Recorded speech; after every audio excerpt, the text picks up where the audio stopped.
Awesome. And we are live, and welcome everyone to the channel. We are really excited for this evening. We are looking forward to having a great show. All of you who want to come in and talk, the link is posted in the Hangout, so please feel free to join. This is a collaborative discussion. As everyone will see, we have Amy with us this evening from the Amaterasu Solar channel. If we're not mistaken, she's on her backup channel this evening, or she might be on her. Oh, I'm on my regular one. Okay, so she is on her regular channel. And what we wanted to do tonight, everyone, why we invited Amy to the channel, is because of the fact how much she speaks about solution on her channel. And she goes into a lot of depth explaining the details of how those systems work and how they can become effective.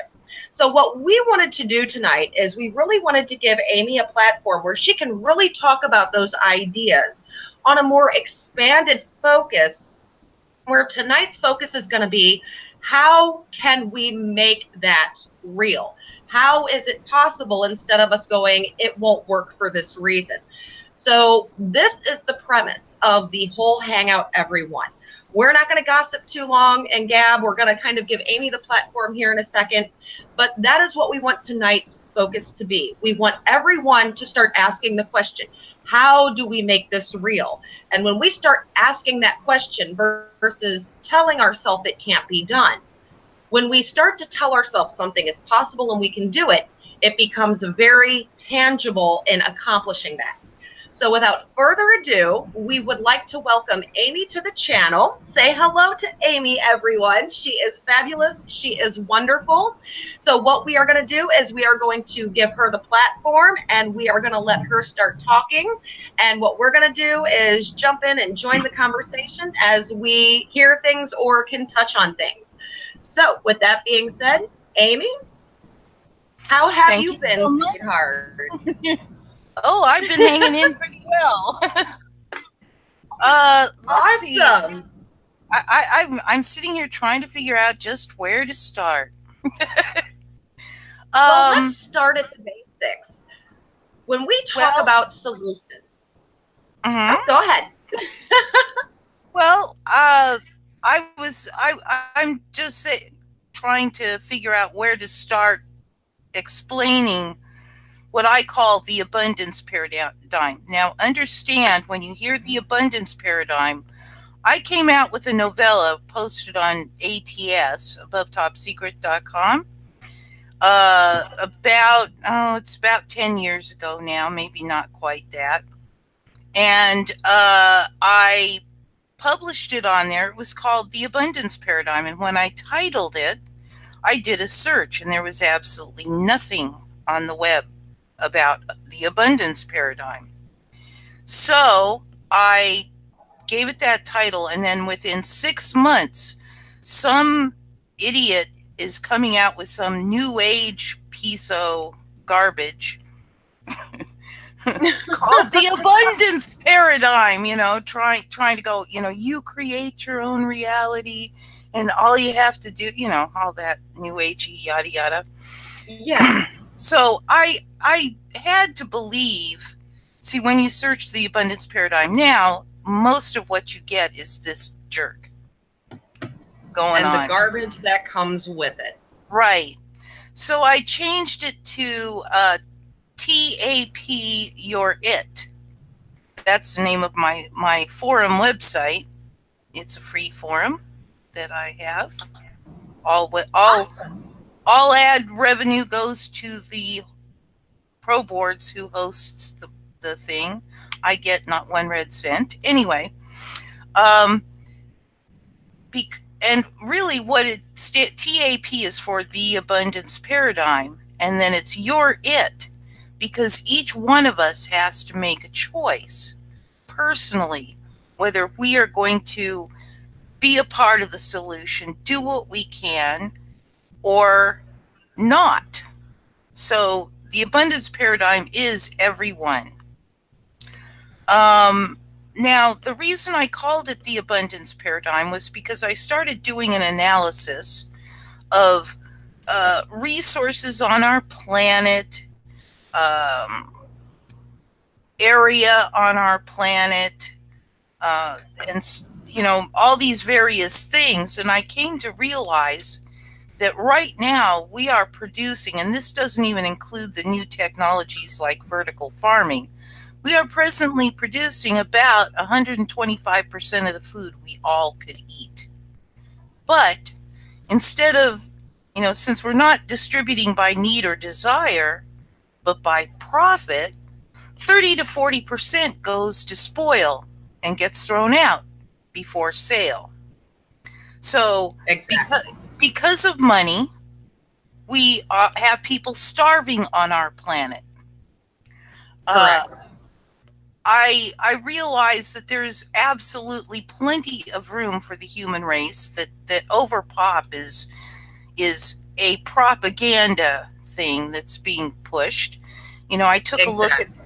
I took a look at the fact that if you took a quarter acre of land in Australia and gave every single human being on the planet a quarter acre, and I realize they're not all great for growing food and whatnot, but when you start realizing that if you did that, you'd still have some of Australia left over and the whole rest of the planet.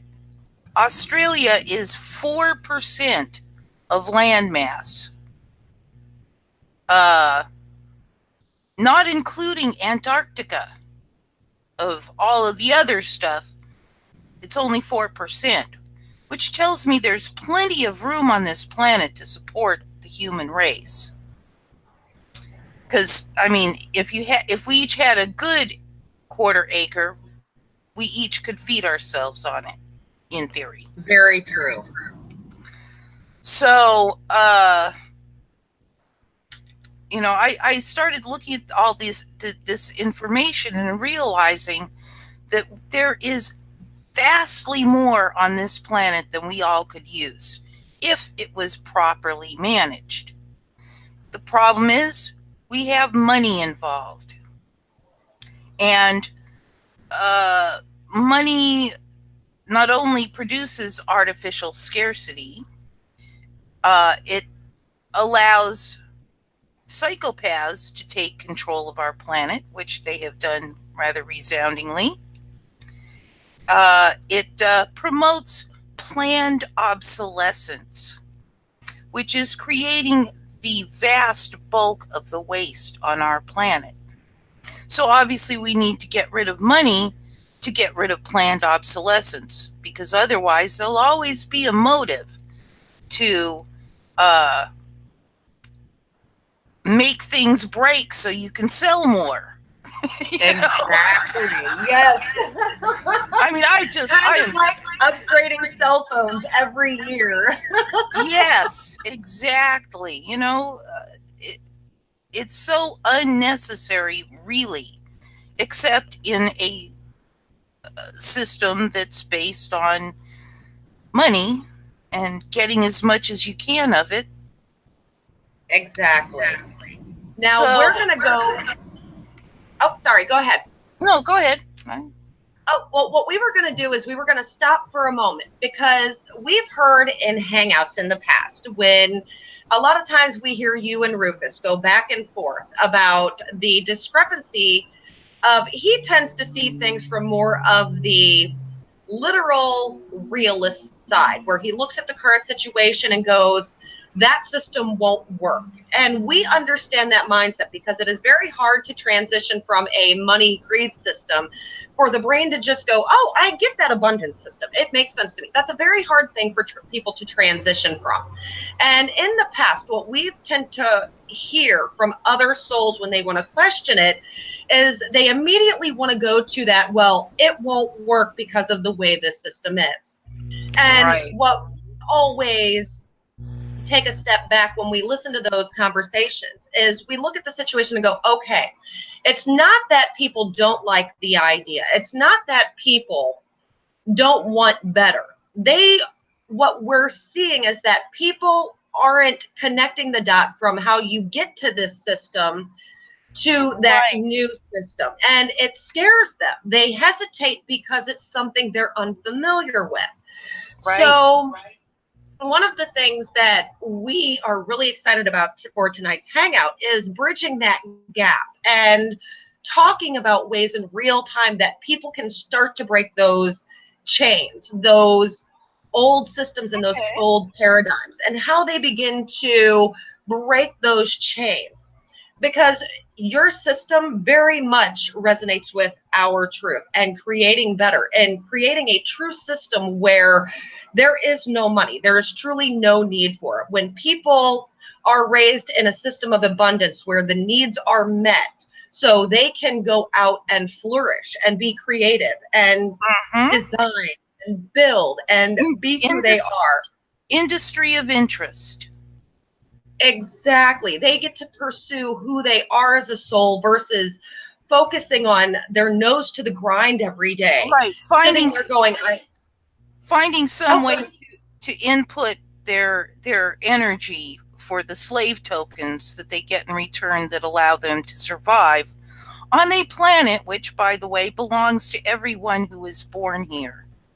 Exactly. To claim ownership over a piece of dirt is ridiculous to us because, in the end, when we're all gone and it's 1,000 years from now, this dirt is still going to be here whether we're here or not. So, how do we lay claim to something that is going to exist beyond us? That seems very nonsensical to Well, us. the thing that the way I look at it is that it really doesn't matter with whether all of us own it or none of us own it. Uh, I prefer to go with the all of us own it because it makes it cognitively easier to grasp the idea of declaring one's sovereignty on our planet. Exactly. And I do want to go into uh, why it is that we own this planet. Many centuries ago, the glorious Pope and the cohorts around him decided to claim everything and make us, even though they said, if you, they knew that if we were born here, it belonged to us, all of us, but they decided to declare us incompetent and Yes.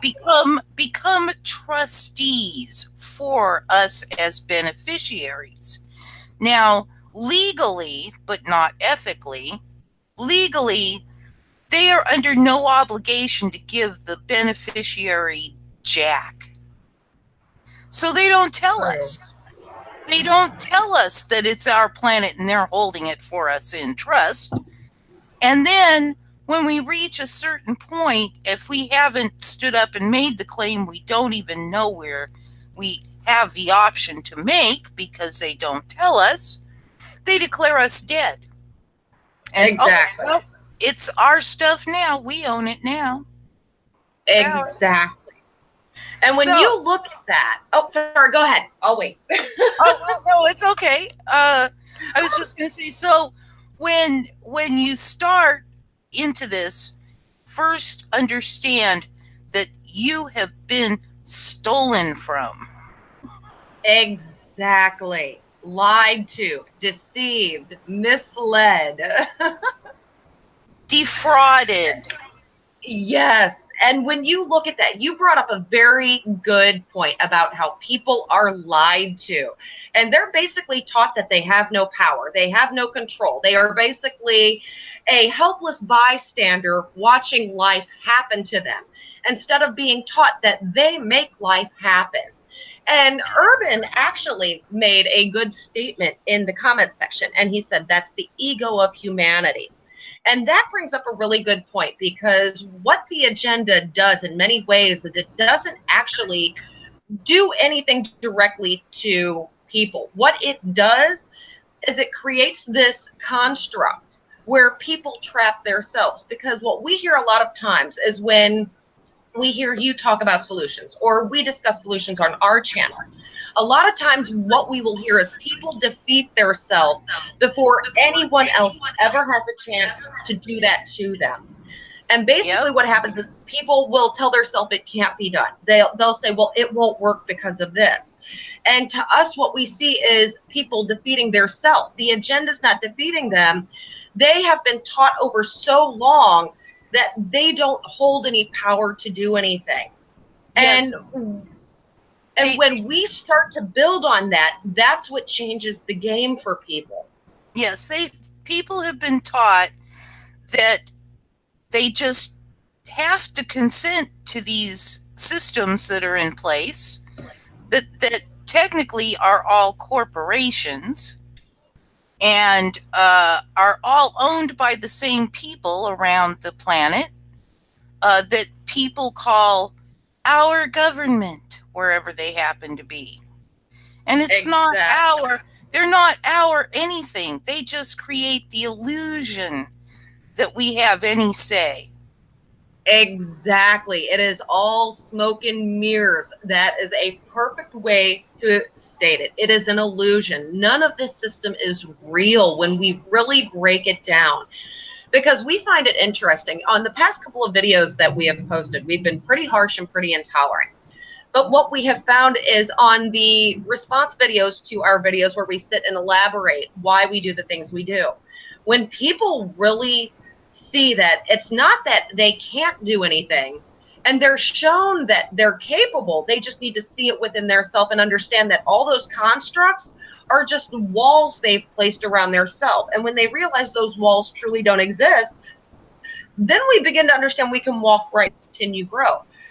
Yep. Because we have had so many experiences where we've had to face ourselves, and that was where we truly learned how much power the agenda didn't have, was by looking at ourselves through countless experiences. And that was an eye-opener. It was a shock to us when the day it snapped into place for us and we really figured it out that the only one stopping us from doing anything is ourself, by talking ourselves out of it.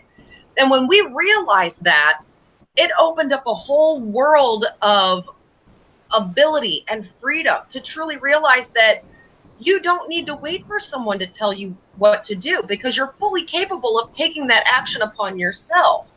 And all it is what we see is people have been taught to talk theirself out of it, to talk theirself out in defeat and go, well, I can't do this, it's not possible. Yep. And that's the crux we see with when people want to challenge an abundance paradigm.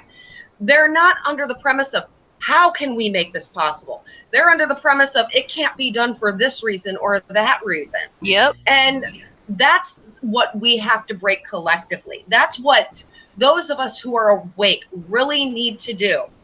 We need to start working together and communicating with each other, kind of like the hangouts when we all sit down and really discuss something that allows others to grow and build on it. For us, we would love to see souls get into this idea. We would love to see them start talking about it. We would love to see it spread through their groups and their circles. And we would love to see this mindset and understanding of how it's possible grow and spread, because you and I just sitting here talking does not resolve the problem. We can sit here and talk till we're blue in the face about solution. Yes. But if no one else decides to take that challenge on and no one else decides to stand up and go, we can do this. No The one else momentum has the balls. I say exactly. that. I say that because one of my key pieces is called "Do you have the balls?" Because I am. I'm trying to motivate people. Exactly. I have a vid that's called "Setting Myself Free," and it covers what I have done, and any one of us can do this. Exactly. Yes. And so I'm going to drop the link into the chat here so Yeah, that by all means, please do. people can go watch that vid when they want to. But basically, I have withdrawn my consent from all the systems on this planet. None of them are good. I have Exactly. I don't consent to them, and I do consent to the blueprint that also on my list, um, wherein we work to get free energy out in the open, because that is the key to making it happen. It is what we need to get rid of money. We can't just Exactly. we can't just stop using it. It won't work. We need to add the free energy, and then the prices will drop and drop and drop, because 100% of the cost of everything is energy. Exactly. And free 100%. energy destroys the money system. And this is why they have been so avid in hiding and suppressing any free energy technology.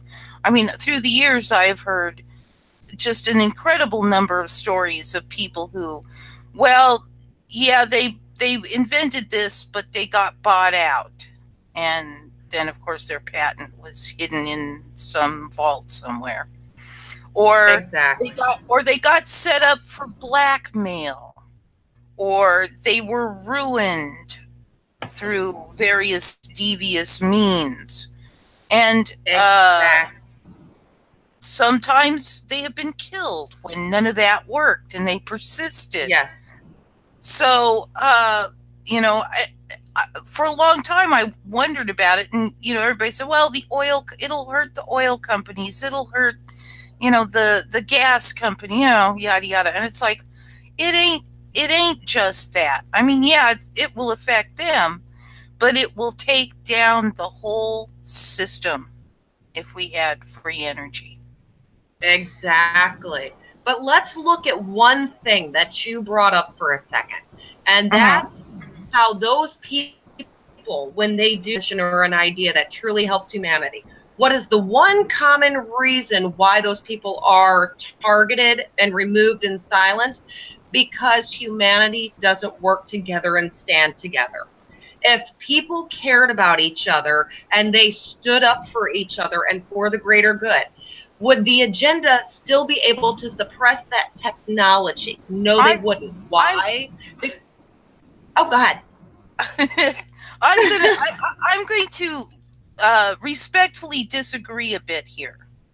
It is when you understand that a very small number of people on this planet own well over half the wealth here, uh, and that wealth will buy things and people, uh, allowing them to send toadies to bribe, set up for blackmail, threaten, ruin, and kill people that are a threat to them.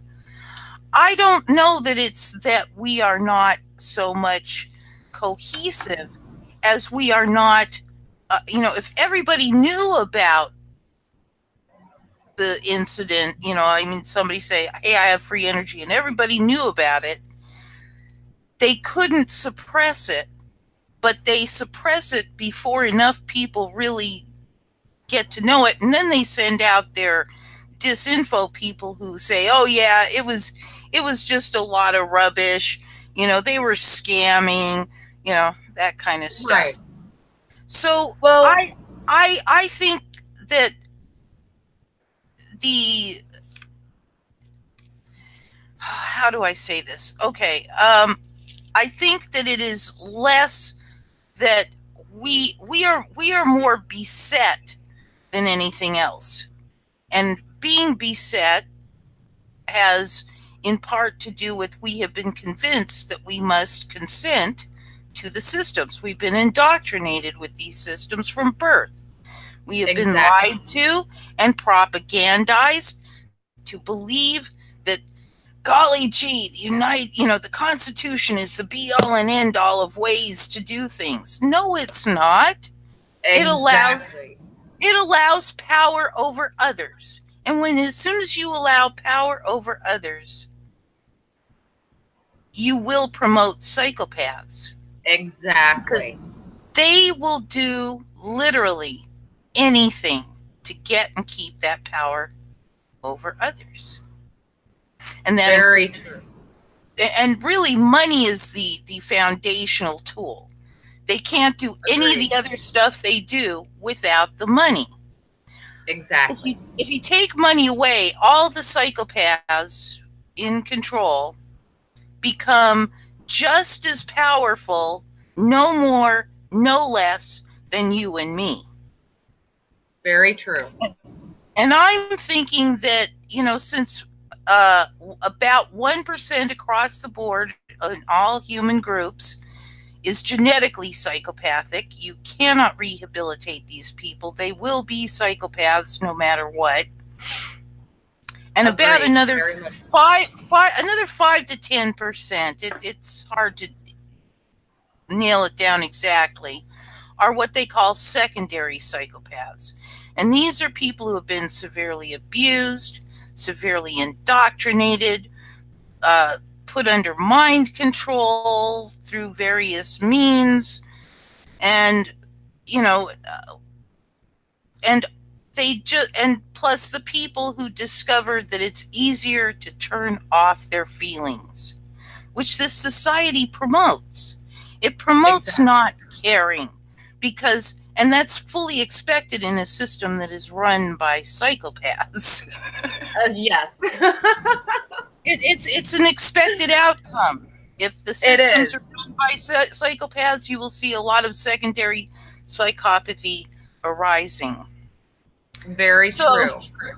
so at any rate, the main thing we need to actually do is any of us who have the wherewithal to experiment on free energy and then are willing to give any successes to humanity.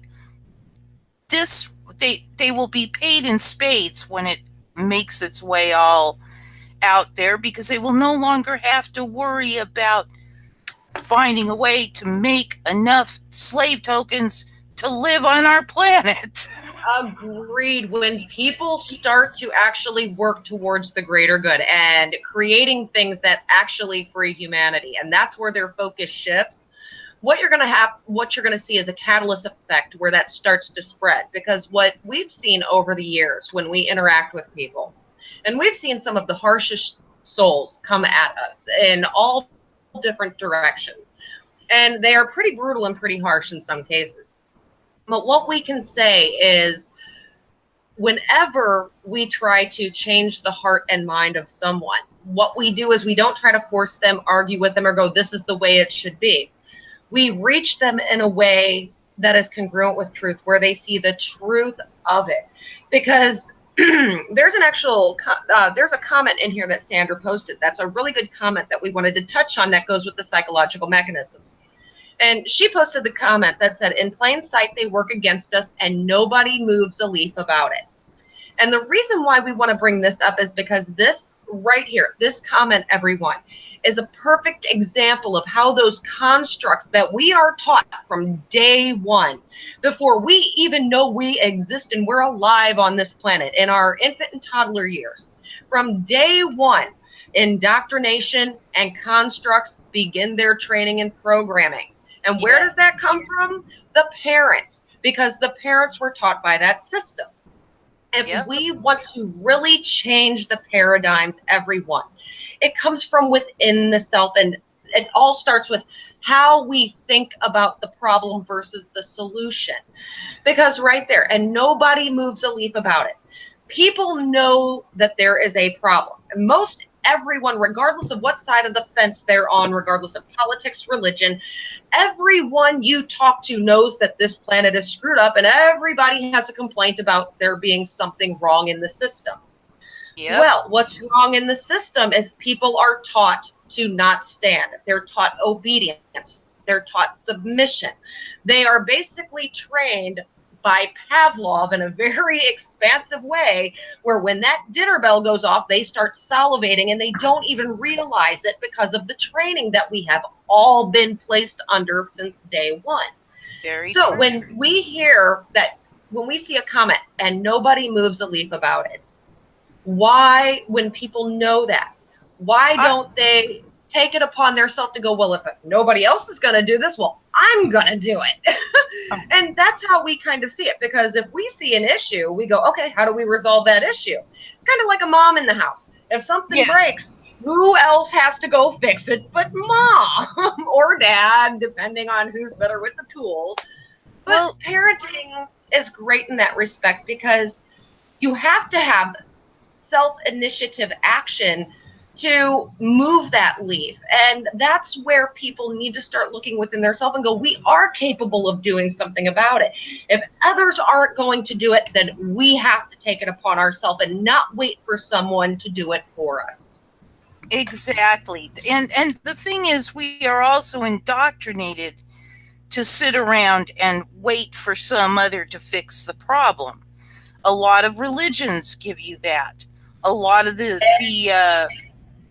uh, they're the groups of people who are like, oh, ET is going to come here and solve all our problems, or Exactly. And it's what bullshit. it's on us. It's That's why tap, Exactly. you're it, you, me, everybody. If it's going to happen, we have to step up. We have to withdraw our consent. We have to consent to better. We have to send out the information on what we can create that's vastly better than what we have now. We have to do some Yes, work. We can't just sit back and go, well, somebody else is going to come along and fix it, I'm sure, one of these days. Because that won't work. exactly. It won't.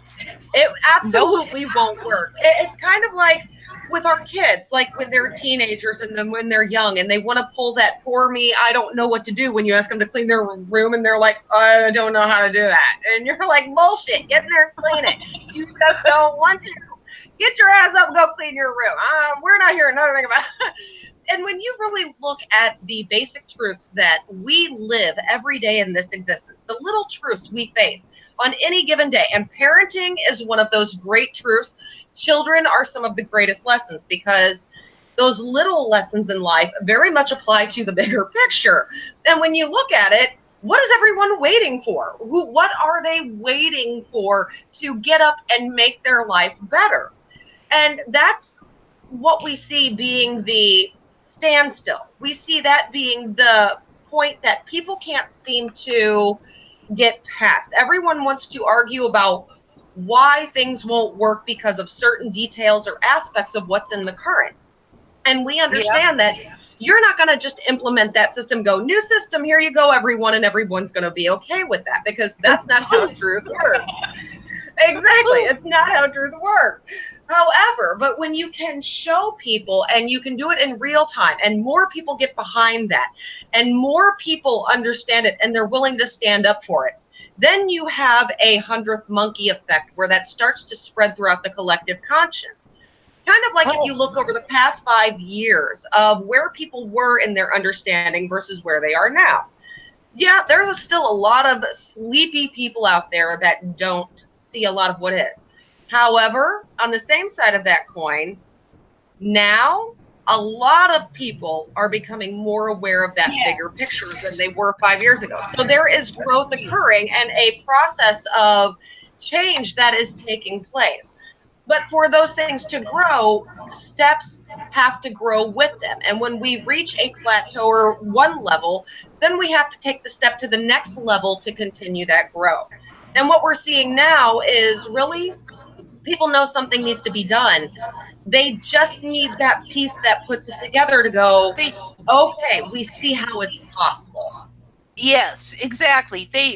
People will say that something's wrong, and then they'll say, but I don't know what to do about it. And for the most part, they really don't have all the data they need. And thus my work to try to wake them up. Exactly. It's all of our responsibilities to, it comes from within each and every one of us. And we all have a responsibility, not just to ourselves, but to others, to create a better world. If we want Yes. a better world, we have to live it in how we choose our actions, how we treat each other, how we see the world, and our expectations of what we want for ourselves. Well, We all have to make that effort.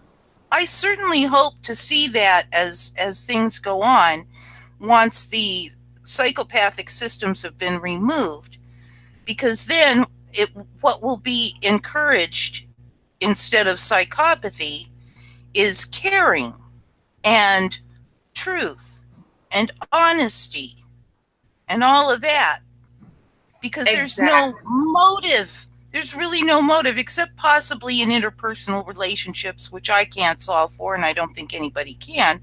But those are the very minor part of any problem on this planet. and Very one true.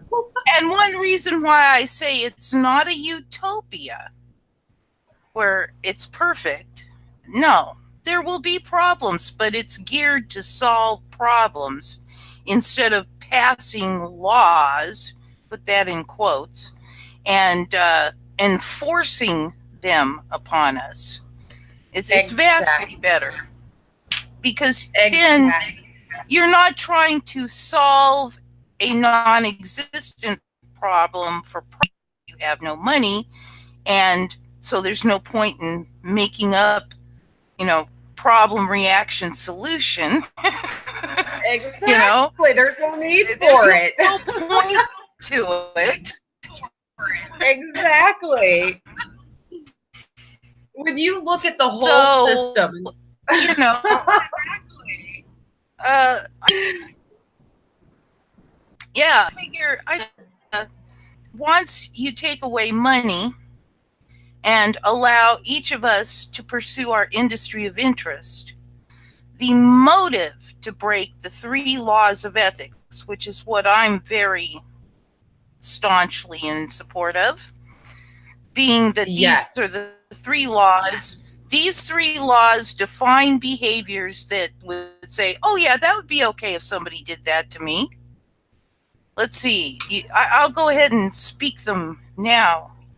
The first law of ethics: do not willfully and without fully informed consent hurt or kill the flesh of another. I don't know of anybody who thinks it's okay for somebody to hurt them or kill them against their will. I just don't know of any. We Don't don't think there either. are any. Second law of ethics: do not willfully and without fully informed consent take or damage something that does not belong to you alone. I don't know anybody who thinks it would be okay for somebody to take their stuff and damage it or steal it. I can't think of any. Exactly. Us And the last one is, do not willfully defraud another, which can only happen without fully informed consent. Exactly. And these behaviors are ones that, like I said, none of us would say, oh, yeah, I'd love it if somebody did that to me against my will. Please violate my container in the most awful way possible. Yeah, we don't Exactly. see anybody saying that.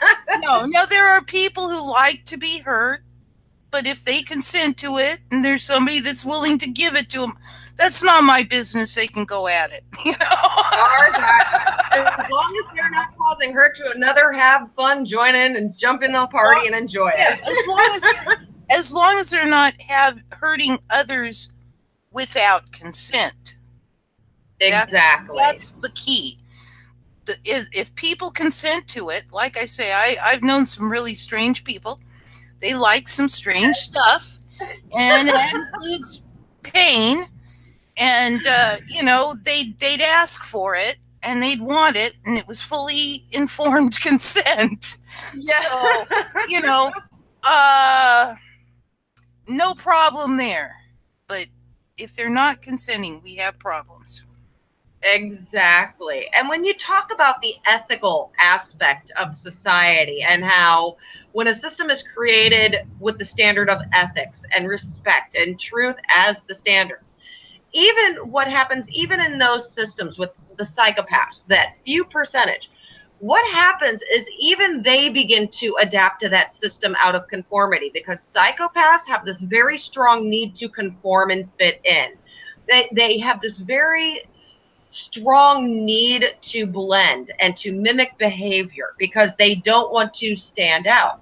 Even though true psychopaths do not experience emotion in the way others do, they are pretty closed off from that and they don't experience emotion in the same way. They do have the ability, however, to understand the reasoning behind those behaviors and actions. Oh, And yeah. if the opportunity is not there for destructive behavior, they tend to revert to the behaviors which are accepted. And if you have an ethical system, even psychopaths will adapt to ethical behaviors because they live in that chameleon effect of blending in.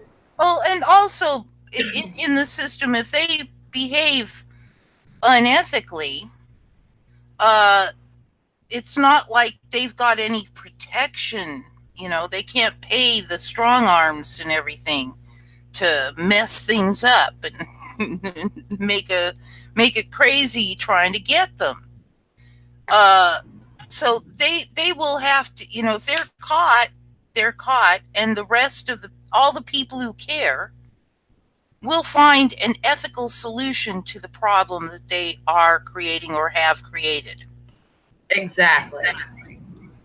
And that way, you know, and you could say, well, what if they try to do something unethical?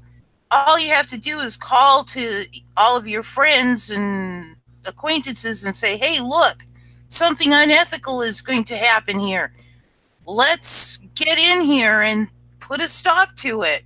You know, it, Yes. it, with the web and with the ability to travel, which comes with free energy and all of that, any of us will be able to travel anywhere we want to at any time we want to.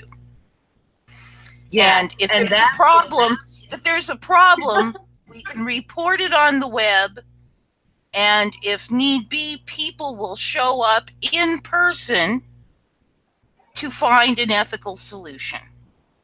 exactly. And a comical way to look at that is kind of like the show Intervention. If somebody's out doing bad stuff, then we intervene and we help that soul.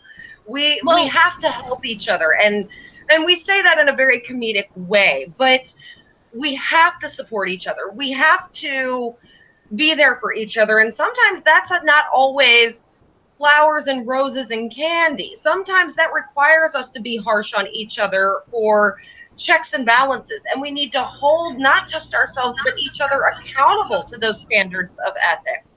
We all need to be there for well, each other. And if someone falls, we go, hey, it's okay, but let's all get back on the path. You know, we all make mistakes. We all step off the path at some point, but we all need to work and go, it's not about the me. We all have to work together because no one makes it through this life alone.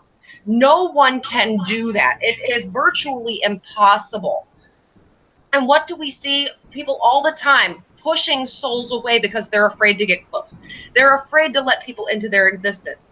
The agenda is truly a masterpiece in its effectiveness of how well it has turned humans against themselves without them realizing that it's been done to them.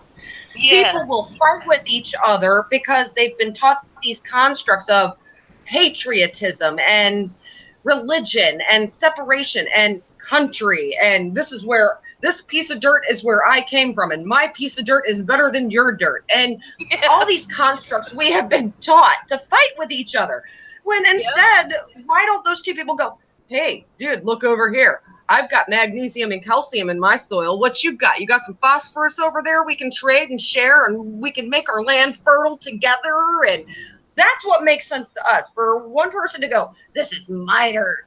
Okay, let's well, see you go move that mountain, dumbass, on your property. Well, it ain't yours if you can't take it with you, is it?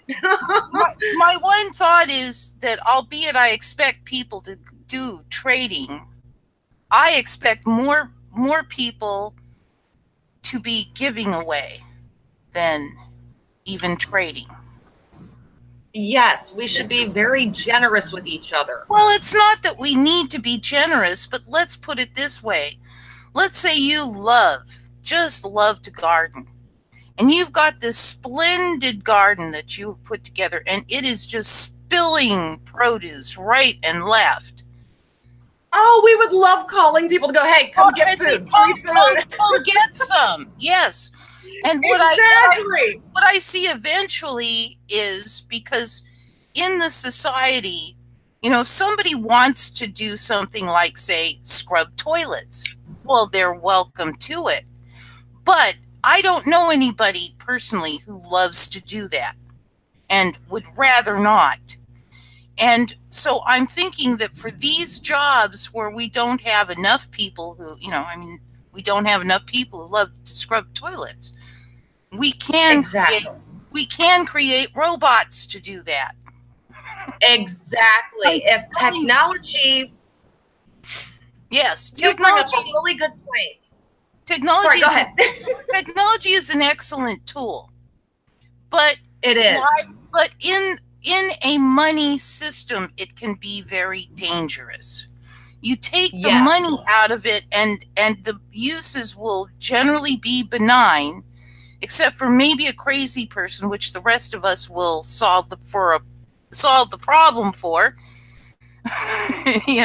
We'll solve it. Exactly. But all by and large, we won't. We can have doing the gardening if not enough of us want to create food for others, or for Ex- food in general. Um, if we don't do that, then we have to find some way to motivate people to do things they don't want to do, which is one of the things that the tool of money did do.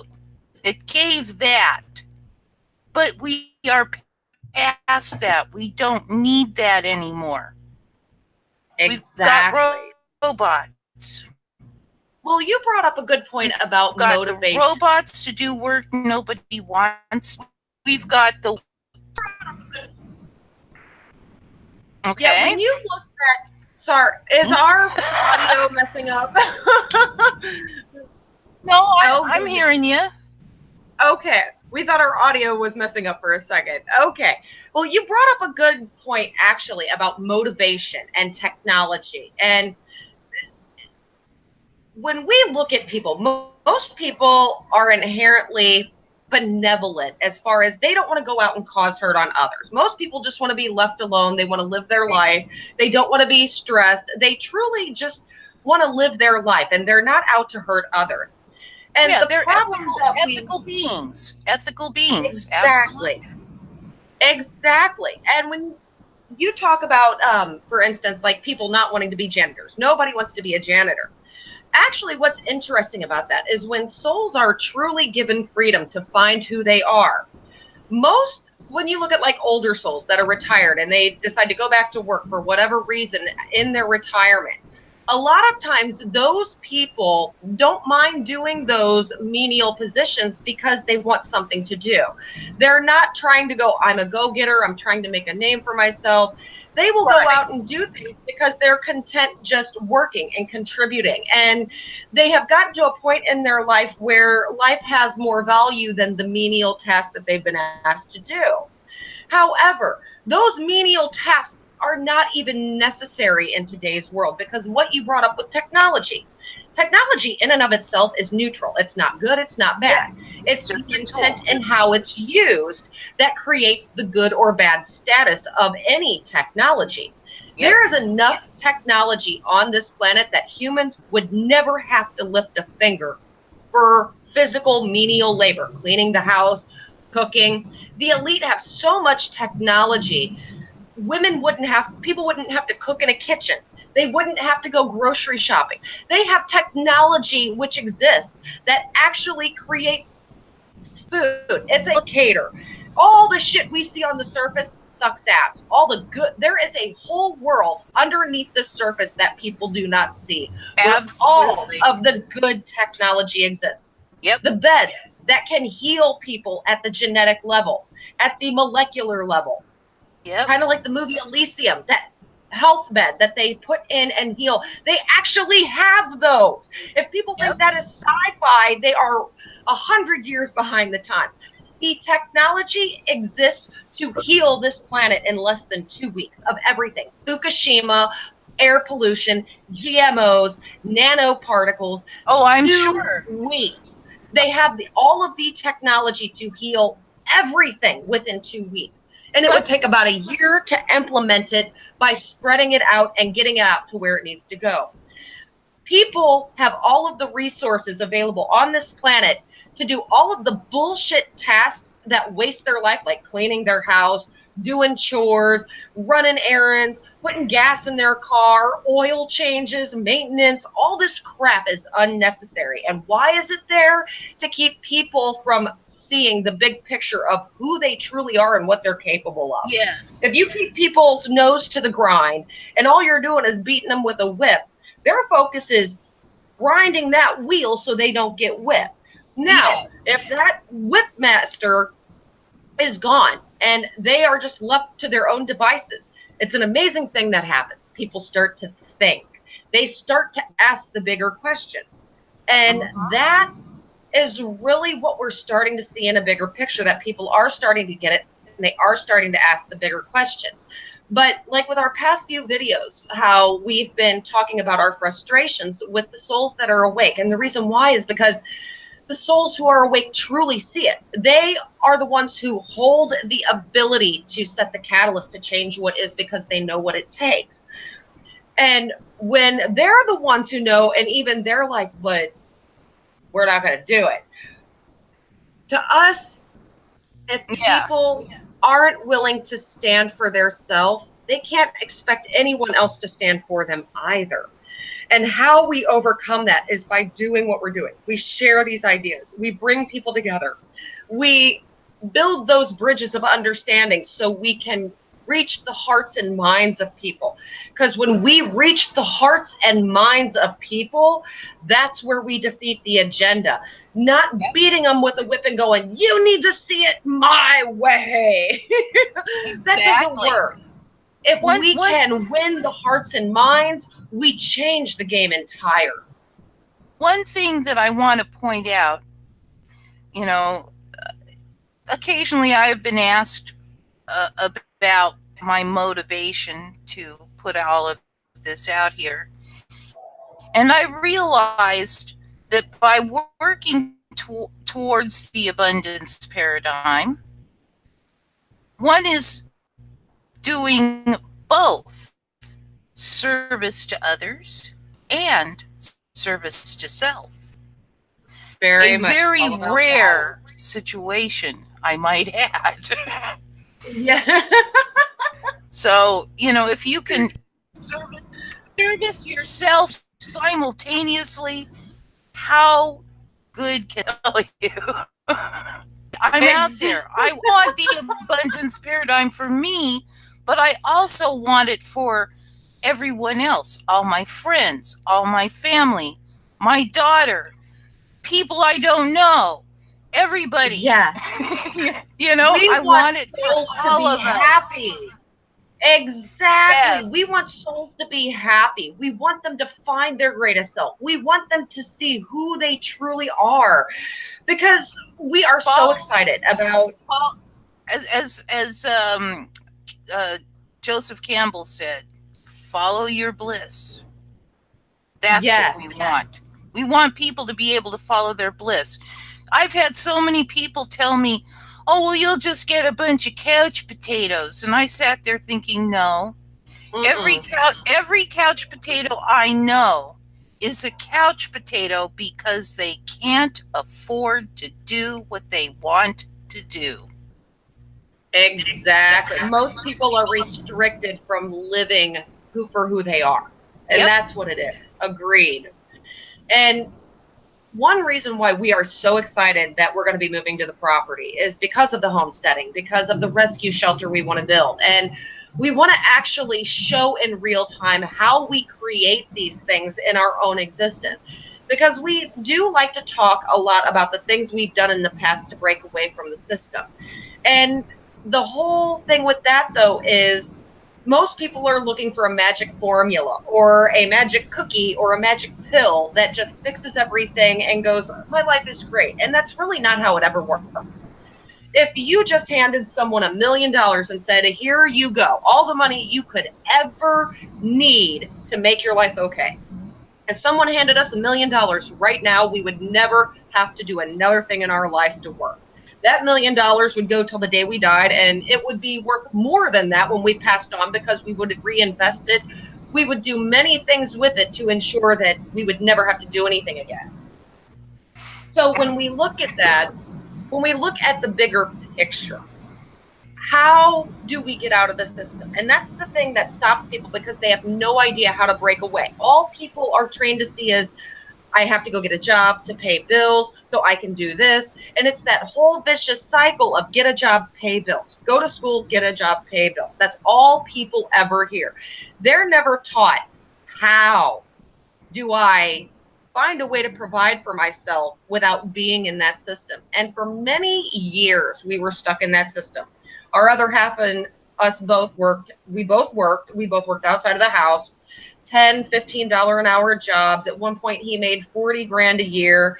And we actually had to stop working because our son was a baby. And then 2 weeks after we stopped working, we found out our other half wasn't going to get a paycheck and he wasn't going to have a job at the end of his pay period. And his boss didn't tell him. We found out from one of his boss's partners.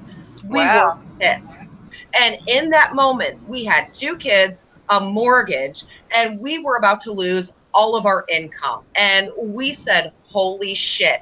And in that moment, we truly understood that the system was not safe. Trusting a job was not safe. And we were like, how do we get out of this? And that's when we started our company with absolutely no money. We had no reserves. We were flat broke on our ass going, after this paycheck, we have no money. And we really were in a position. And you don't really realize what you're capable of doing till you get put in the position of losing everything. We were sitting there looking at our 2 kids going, we're about to lose everything. And we had to make a choice.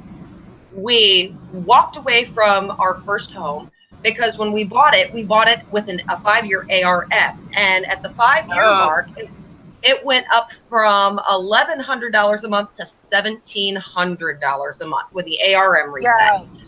Yeah. And we said, we can't afford that. We can't afford that payment. We started missing payments. And it got to the point where we called the banks. We were like, what do we do? We don't want to lose our house.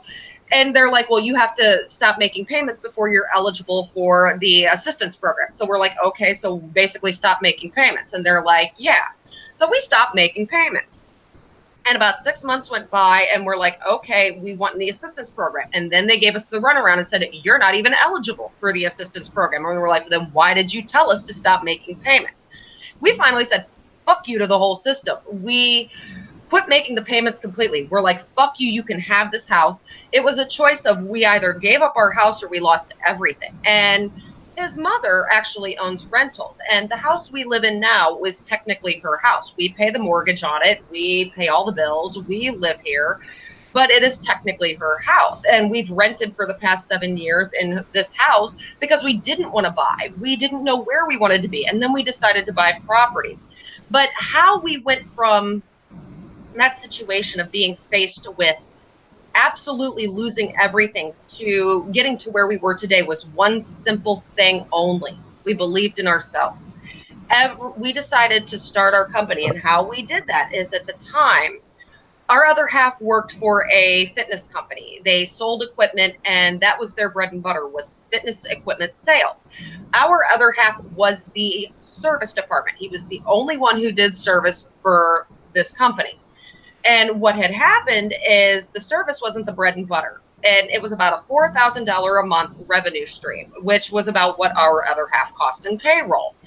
And so the owner of the company basically decided that the service side wasn't worth it, and he was just going to get rid of our other half. And we sat for days and brainstormed about how to get out of this problem. And so it hit us about 2 days in. We were just sitting there thinking, well, he went to work every day. We sat at home, and all we did was think about how to get out of this problem. How do we fix it? How do we not lose everything? How do we take care of ourselves? And it hit one day.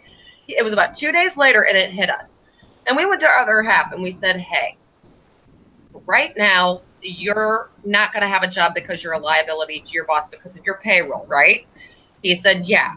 We said, he makes about $4,000 a month and you cost him about $4,000 a month. So you are a liability that he wants to cancel out because of payroll, taxes, and all of that. So we said, since you are a liability and you have nothing to lose at this point, we said, why don't you go talk to your boss and ask him if you can just take over service and you guys split the proceeds in a percentage. That way he's not paying you payroll and you're still making money. You have nothing to lose by asking him. At first, our other half turned the idea down. He's like, no, he won't go for it. And we just kind of left it at that. And he comes back to us about a day or two later, and he's like, all right, tell me your plan. What are you thinking? And so we sat down and we said, okay, you right now are a liability to him. You are a risk to him. He's not a risk to you. Now, make yourself an asset again by removing that liability. If you go to him and ask him to take over the service department and you split it on a percentage versus him paying you, he's no longer got that liability. You still have your job and you still maintain your working relationship until we can figure it out or completely take over the service and remove the percentage. And that's exactly what we did. Well, my other half was nervous and he didn't think it would work. And we said it has no reason not to work. Why? Because you are offering him something that benefits him. You are offering him something that keeps him alive and keeps his business going. But in return, you're not costing him anything. So there's no reason for him to say no to this. Right. He went to his boss the next day and he talked to him. And we got the call at 10 a.m. We were sitting at home waiting for him to call after he went in to talk to his boss. We got the call at 10 a.m. and he was in tears. He goes, I'm free. He took it. I can't believe I'm fucking free. Woohoo! And he was almost in tears, my other half, because he was like, I'm free. He took the deal. My boss took the deal and he's going to do the percentage. And I'm on my way home and I am now my own boss. And he took it. And we have never really seen our other half choke up or tear up. He was almost in tears from his elation of being free of that system. And by taking that initiative and believing in ourselves was all it took to break free from that system. Was it scary? Yes. Going from a steady paycheck that you can count on every week or 2 weeks to you now completely are responsible for bringing in your resources was very scary to us because it was very uncertain. But once we started and once we put our heart and soul into it and we just believed in ourselves, that was all it took for us to break away, was the belief that we could make it on our own without the system telling us what to do, telling us when to punch a clock, telling us how much we were worth. We were tired of being told how much we were worth by the system. It is a very frustrating thing on this side of the fence when you are truly responsible for your own and you create your own wealth. You create your own income. You dictate how much you make. And when you truly get to that side of the fence, you begin to see the trap for what it is. Because most people go, okay, get a job, it's safe. A job is never safe because someone else holds your livelihood in their hand. They, at any moment, can drop the axe and give you that pink slip and say, oh, sorry, you're no longer useful to us. And they don't give a fuck about your life or what your responsibilities are at home. And when we truly went through that experience, that was one of the greatest lessons that we learned, because everyone, including family, his mom, all of our friends at the time, everyone we knew told us it was a bad idea, told us it would never work, and no one believed in us. Everyone said it was going to fail. And do you know what's interesting now? Those very same people are asking us for business advice. Those same people who tried to tear us down come to us now and ask us for business advice. And we didn't have to treat those people like shit and tell them to fuck off because, oh, fuck you if you don't think I can do it. We didn't have to say any of that. Okay, you've put your input in. We're going this way anyway. And you know what's funny? We never had to say a word. What we did proved in action what we were capable of. And that's all it takes on the bigger scale with everything people do in their life. People are Well, fully capable of creating their own outcome. All they need is to understand that they can and to know they can. I, That was all it took for us. No more, no less. I do know that for my particular situation, I have some issues here. Okay, uh, for well, probably a couple of decades, I've had some rather severe problems with psoriatic arthritis. And about 12 years ago, I was laid off and tried to get disability. And I've been trying to get disability off and on for all this time.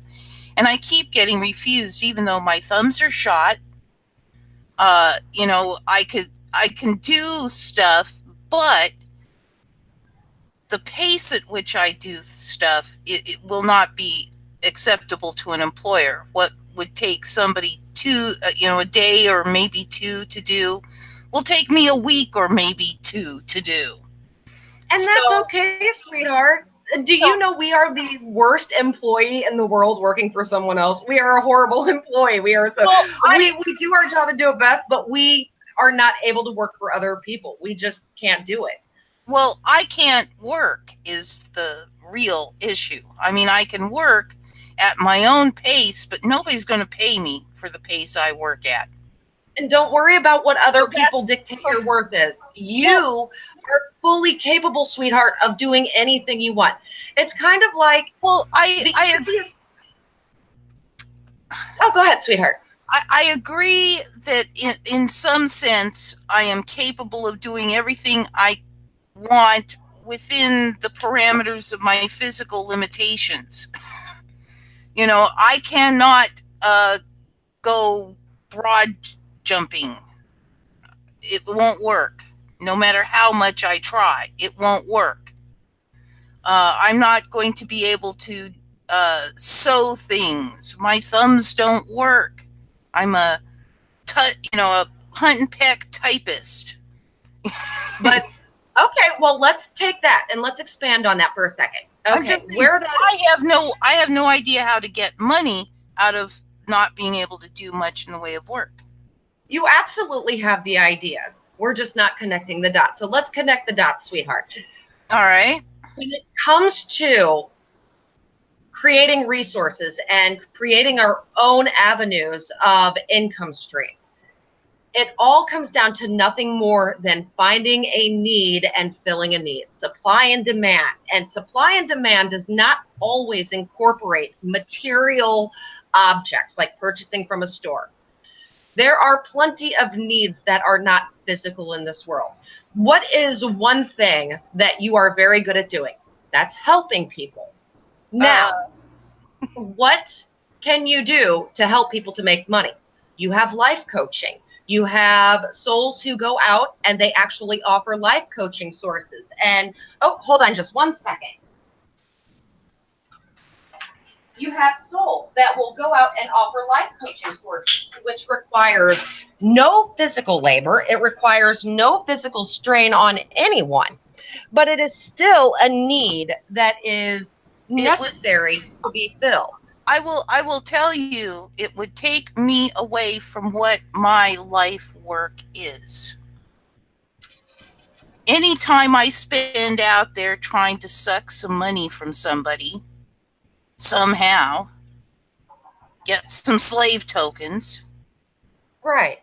is time I can't be on here sharing awareness of the solution that I see. That is my work.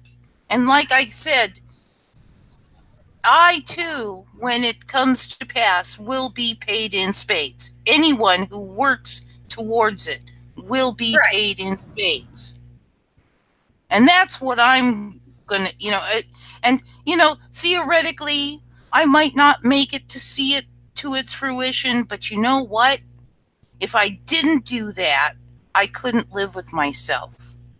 I Right. could not live with myself if I didn't work for humanity, for this planet, to bring us to a vastly better place than the society. And you bring up a good point with that. It's not about the money. When we look at how people see money, people end up seeing money as this almost entity in and of itself that really controls and affects everything. We don't see money as important. We see it as a tool that assists us while we're here. It is merely a tool. In the bigger picture, it absolutely doesn't mean shit to us. We don't care about money other than the tool it is that allows us the resources to continue living our life path. We've never seen money as important. We've seen it just like a shovel when you go digging in your yard for whatever reason. It's a tool. It's not Yep. something that is actually important. I, I agree that foundationally it is a tool, but it is grossly misused. And I will be honest with you. When I first lost that job and was turned down for uh, disability, and didn't know what to do, and I started applying for jobs even though I knew I couldn't do them. I mean, I had the knowledge, I didn't have the physical capacity. I used to be able to do them, I can't do them now. um I applied to over 100,000 jobs in a decade, and I had people get offer me the job on the phone when we did interviews, or in person when we did interviews.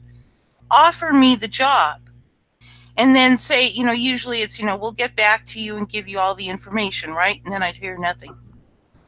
Right. And I'd call, and I'd email, and whatever else I could think of, walk in.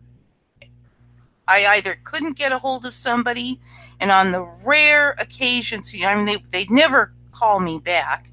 On the rare occasions I got a hold of people, the excuses I got were insane. For example, I applied for a job as a graphic designer, and I will tell you I'm pretty well rounded on that score.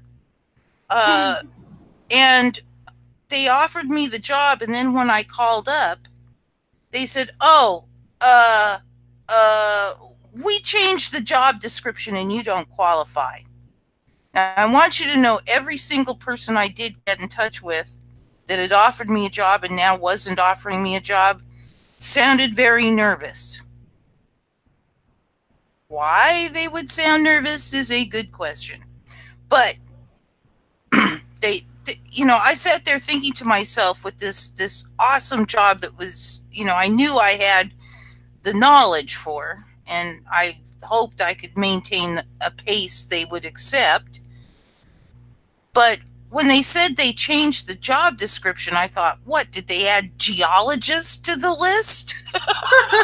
I mean, come on. There's nothing in that general realm that I couldn't have dealt with. But yeah, they changed the job description, and I don't qualify.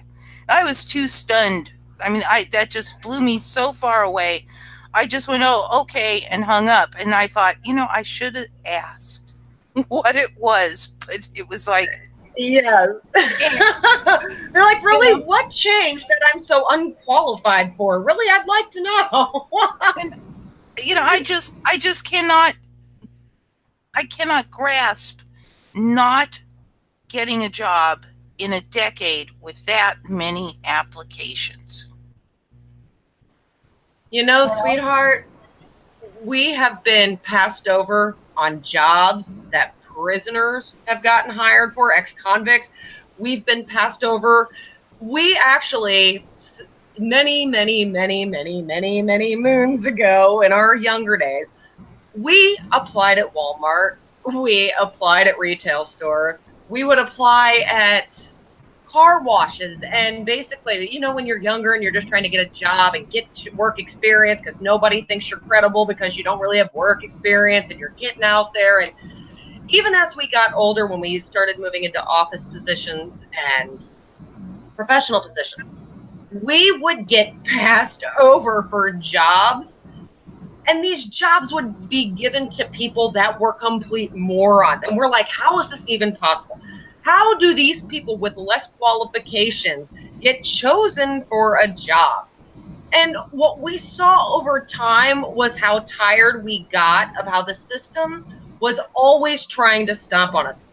It's the system is always how worthless you are and what a piece of shit you are and how you don't mean anything and you're not worthy and all of these very self-destructive mechanisms in the system that people Right. actually support and encourage in their own behaviors because they went through it. It's kind of like that old psychological mentality of parents trying to live through their kids and parents who try to make their kids do all these things and be involved in all these activities. And it's that mentality of, well, I had to go through it, so you need to go through it. And we've never seen things quite that way, but that's what the system does. It is there to tear people down at every avenue Yeah. so they don't see their self and their true potential and capabilities. Because, Yes. like, for instance, like you Well, already do life coaching. You do it every day on here, assisting people for the greater good, and you don't get paid for it. There are so well, many not yet. avenues out there. Exactly. Not yet. You have so many avenues out there where you can create those resources that doesn't require you to exert physical labor. It doesn't require you to do things that cause you pain or really put you in a Well, position where it's difficult for you. my There my are big my big question, first of all, I can tell you that it would not make me happy trying to coach people one on one. I would be very unhappy. That isn't me. But and that may even not even be. if I decided to go to do that, I am technically homeless. I have no transportation. I have no money for transportation. The only thing I get from the system, well, the two things, is food stamps and medical coverage. And that's And it. and right there what you said, how the system doesn't help. The problem is that people don't stand up for each other and protect each other. If people stood for each other, if they truly cared about each other, again, those things wouldn't go down. You would have the resources you need. Other souls would be provided the resources they need if people cared, because they wouldn't turn a blind eye to it. They would go, this person needs something, so we need Well, to fix that need. And this is not just a system problem, it's everyone's problem. We all face this, whether it affects us directly or indirectly. These systems still affect everyone because we all have to live with the outcome of these systems. true. And for like those like myself who do have resources to assist, we live and eat and breathe to assist others, to help others. If we see, there was a day that we went to the grocery store and oh, we were pissed. We went to the store, and what pissed us off is what we saw walking into the store. We saw these two ladies walking in front of us. They were headed into the store, and there was this homeless guy standing outside. And they were about 20 feet in front of us. And this guy asked them for food. He asked if they could buy him food. He didn't ask for money. He didn't Right. ask for alcohol. He asked for fucking food. And these two bitches looked at him and said, oh no, I can't help you. And real snotty and ignorant, and walked inside, and we were fucking lit. And we Wow. walked in, we started to walk past this guy, and we made eye contact with him, and we saw him look at us, and he kind of looked away and put his head down. And he stopped us and he said, ma'am, he said, I am so sorry to ask this. He's like, but I am so hungry. He's like, is there any way you could get me something to eat? And we were like, sure, sweetie. We're like, what do you want? Do you want to come in and we were like, do you want to come in with us? We're going shopping anyway. You can walk with us, pick out a few things. You know, you're more than welcome. We were like, do you want to come in and shop with us? He's like, no. He's like, no, it's okay. He's like, you know, if you could just get me something, that would be great. So we went in, we picked up about $20 worth of food and water for this guy. And we loaded up. We got cans of soup. We tried to make healthy choices for him because, you know, homeless people, you need nutrition in your diet. You need something Yes. healthy to keep you going. So we loaded him up on soups and bottled waters. And it was about $25 above the bill that we were originally going to spend. And we bought it all. And we took out 2 grocery bags to him. And we said, here you go. And this man cried. This man fucking broke down in tears and cried in front of us and just was like, thank you. Oh my God, thank you. And it Yeah. was shocking at the level of asshole we saw in these 2 women. And it just was appalling that we're sorry to say, but these 2 women could have comfortably missed a meal and not gone hungry. And you want to Yes. sit there and tell them, you gluttonous bitches want to sit there and tell a homeless man asking for food that you can't feed him? You deserve to be on the street and go homeless to see what it feels like so you gain some fucking compassion for people who don't have. Because we grew up in an insanely poor house. There wasn't money for anything. A common theme in our house growing up was listening to our parents argue about money and how they were going to lose their house because they weren't making house payments. This is the upbringing we had. We were a kid who grew up without shit.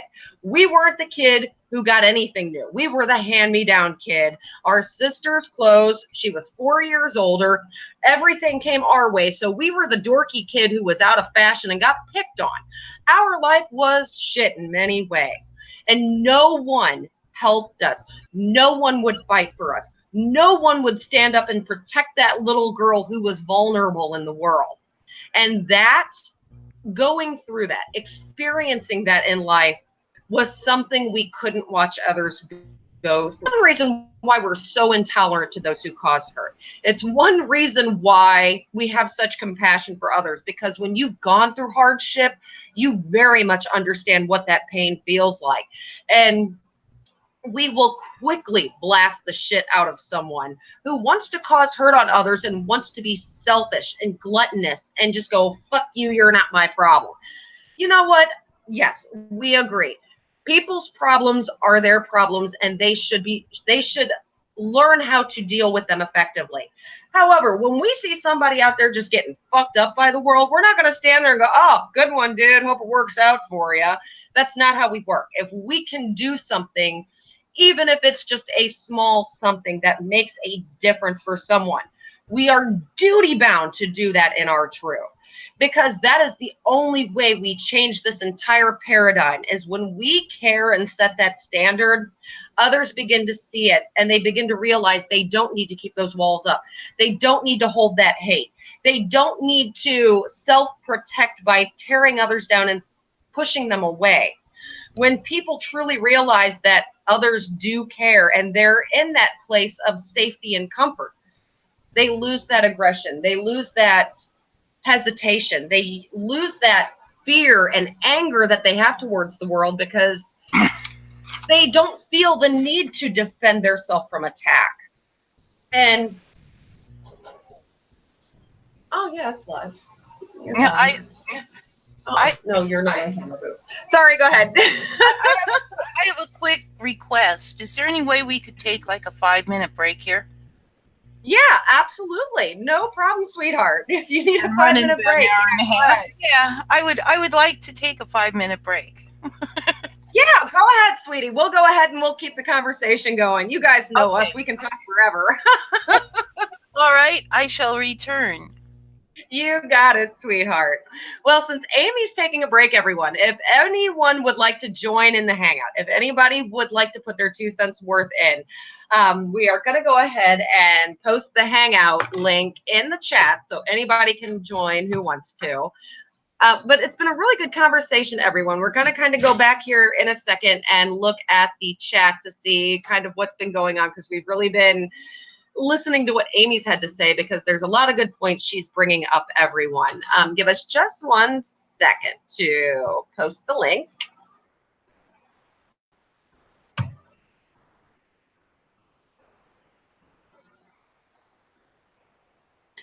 Okay, there's the link, everyone, if anybody else wants to join in and join the conversation. But some of the things we have been talking about, everyone, are really good topics, because these conversations really help us break down the bigger picture. It really allows us to get in and build those bridges of understanding. If we want to defeat the agenda, everyone, we have to be able to understand how we get from point A to point B. We have to be able to formulate a cohesive plan or understanding on how to achieve those goals. Any goal is possible to be achieved if we just understand that thought plus action equals manifestation. If our thoughts and our focus is into something and we apply the action to it, doesn't matter how long something takes. If we're determined enough, we can achieve that goal in the end. So when we look at the bigger picture, everyone, we hope that souls really take a step back and they really look at the bigger picture and go, there is always a way to get out of the system. There is always a loophole somewhere if we just know where to find it. We look at how many souls we see that have such good ideas. They have such amazing insight in how to change the systems for the better and to build new systems and to really make a difference. However, we all have to be I'm involved back. in that. Oh, awesome. We've been gabbing, so awesome.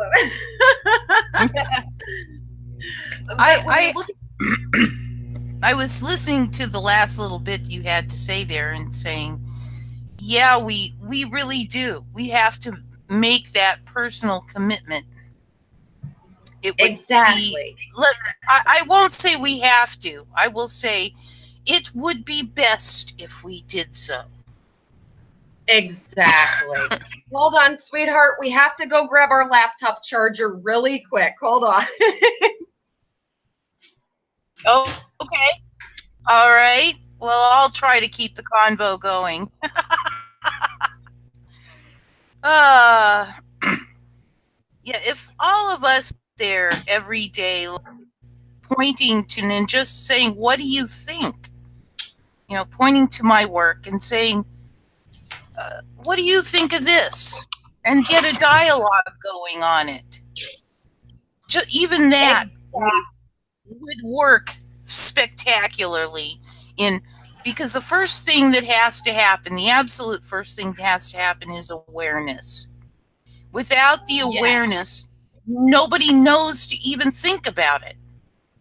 Exactly. So we have to share awareness. Yes, we do, because the awareness is where the hearts and minds are captured. When we can reach the hearts and minds of people, we don't need to say anything because they feel the truth from within the self. When truth hits, we all know it. Even if we can't describe it, how we know it, where it comes from. When truth comes up and jacks you in the face with a right hook, you're going to feel it and your nose is going to swell and throb and your whole face is going to go numb and you're going to go, yep, I just got fucking hit. When truth hits, it is all encompassing and souls understand that. And it's kind of like with these hangouts and these conversations and dialogues, they build that awareness because, as everyone here sees, there's nothing to argue about. There is nothing to fight about.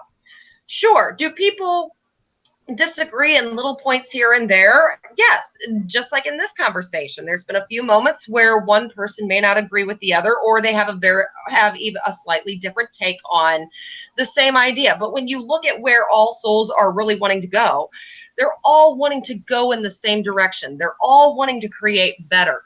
They're all wanting to do something that assists the greater good. So really, when you see that everybody wants to do something, you just see all these people standing around because they're not sure what to do. They're waiting for Exactly. that guidance. They're waiting for that instruction. We see so many people who are waiting for a savior. They're waiting for someone else to do it. And when we see those people go, oh, the savior's coming back. All right. Do people not see the psychological mechanisms in play from the agenda there? When people Or, are taught the or, savior complex, they don't take it upon themselves to do something about it. or they say things like, my politician will do something about it. Exactly. They put it on others instead of on the self. Yep. And it's like, Now, see, I got no we would faith love to in do any of that. that. I got no faith Oh, in any of that. Got to do it myself.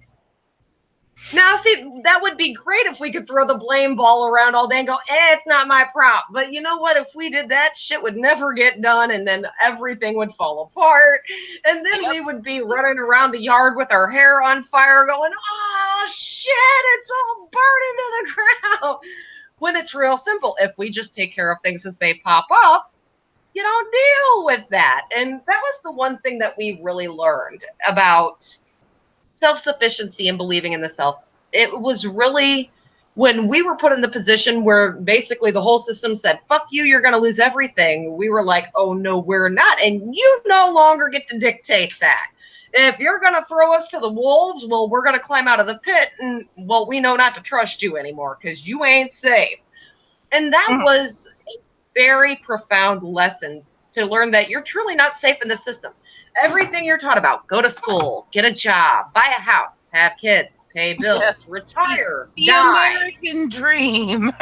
Oh, that is a fabulous dream. Oh, so what? I get to go slave away till I'm 65, and then you tell me I get out of prison for good behavior, and you throw me a crumb in the process when I'm too old to enjoy it. Thanks for that. Yes, We didn't. and by the way, it's not 65 anymore for many. I discovered, and this cracked me up so much, I am eligible for full Social Security benefits at 66 years and 6 months. Oh, if that's not a very catchy number. I just sat Oh there my looking at goodness. the 666, just laughing. Oh my gosh. Oh, I went, how perfect. Oh, right? You're like 66.6. Remove the Yep. decimal, look at the number. No, there's no coding in that system at all. Oh man. Oh, goodness. But If people really, other people have to wait till they're 67, 68, 69, depending on how young they are. that's true. It You all know, does depend on the work history. I'm 61 now, and I figure, you know, theoretically I could take a portion of that at 62, but that means that I'll lose out on a lot if I don't wait till I'm Yes. 66 years and old. It's like a third less, isn't it? Like if you take it early, they cut like And a third of it the way off I or got it something. worked, they already owe me big time. Some large chunk, yes. And I am just hoping that we can eliminate the need for money so that Social Security becomes moot. We all will have it, of course. Exactly. And you know what, though? We can fix it. We are fully capable as a Well, collective yes. species. We are all collectively capable Okay. consciously Okay. to change that Well, system. well, hold on. I absolutely loathe the concept of collective. It's not Understood because of the collective. stigma that's been placed on it. And Well, we understand that no, completely. it isn't a collective though. A collective suggests that the individuals involved are not autonomous. They are a hive, what they call a hive mind, which doesn't exist. Uh, Right. Everybody is thinking the same thing, basically. That's a collective. What we've got is stigmergy, which is autonomous individuals choosing their behaviors based on the information they receive. And unfortunately, a vast amount of that information is untrue. Agreed. Now that So, we've got the now that so we're on the same page of collectivism, we can agree with that statement. Absolutely. Because we don't it's mean collective as in like hive mind like the Borg from Star Trek. Well, we're not really impressed right. with that idea. When we talk about collectivism as far as a collective unit, basically what we mean by that is the entities within that collective group basically work for a common goal. The autonomy is still there, but the greater good is really the focus of a collective system to us. It's not the loss of individuality, because the minute you lose the individuality, you lose the humanity element. You lose that life element because it loses its uniqueness. It loses its pizzazz, so to speak, its zest, its flavor. You take away that individuality and it becomes that hive mind. To us, Yeah. a collective system is where autonomy still exists, but all souls within that system understand the common need of all souls, and all souls work for a common good. They don't Well, work necessarily for the self, but they work for the betterment of the whole system. And so maybe that clarification might help elaborate on what we mean by collectivism. We well, don't mean it in a hive mind sense. here is the thing that I see. I see uh, stigmergy, which, like I said, it's autonomous individuals, and yes, our seed parameters, if we are not genetic psychopaths, tend to be wanting to help others. We most of us, whether we're aware of it or not, have some strength of betterment ethic, which is Yes, agreed. what I propose we remove. You know, when we remove that slave's creed, the work ethic, it ain't an ethic, it's a slave's creed. When we remove Exactly. that, we can replace it with a real ethic, which is what the betterment ethic is. And all that asks of you is to proceed through your life trying to make things better for you having passed through. And that could be Agreed. smiling at strangers and brightening their day. That could be uh, in working on free energy invention. That could be putting together the a decentralized web, which I propose we use for governance. And Yeah. doing these things, but also I realize that we don't need everybody out there trying to push to make things better for everybody.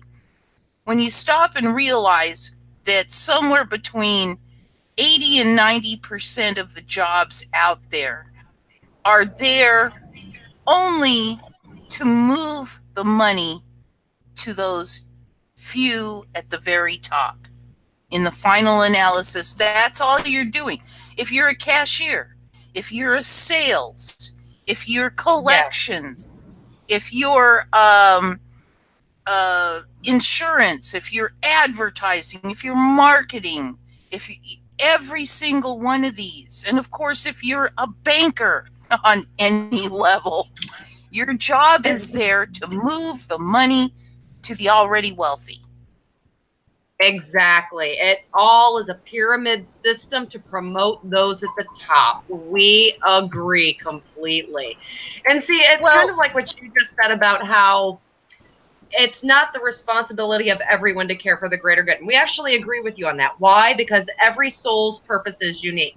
What we do is not going to be what others do. Our purpose is to assist the greater good. Our purpose is to help the bigger picture blossom. It's to help souls see their self within, to regain that inner strength that they know themselves and can find themselves.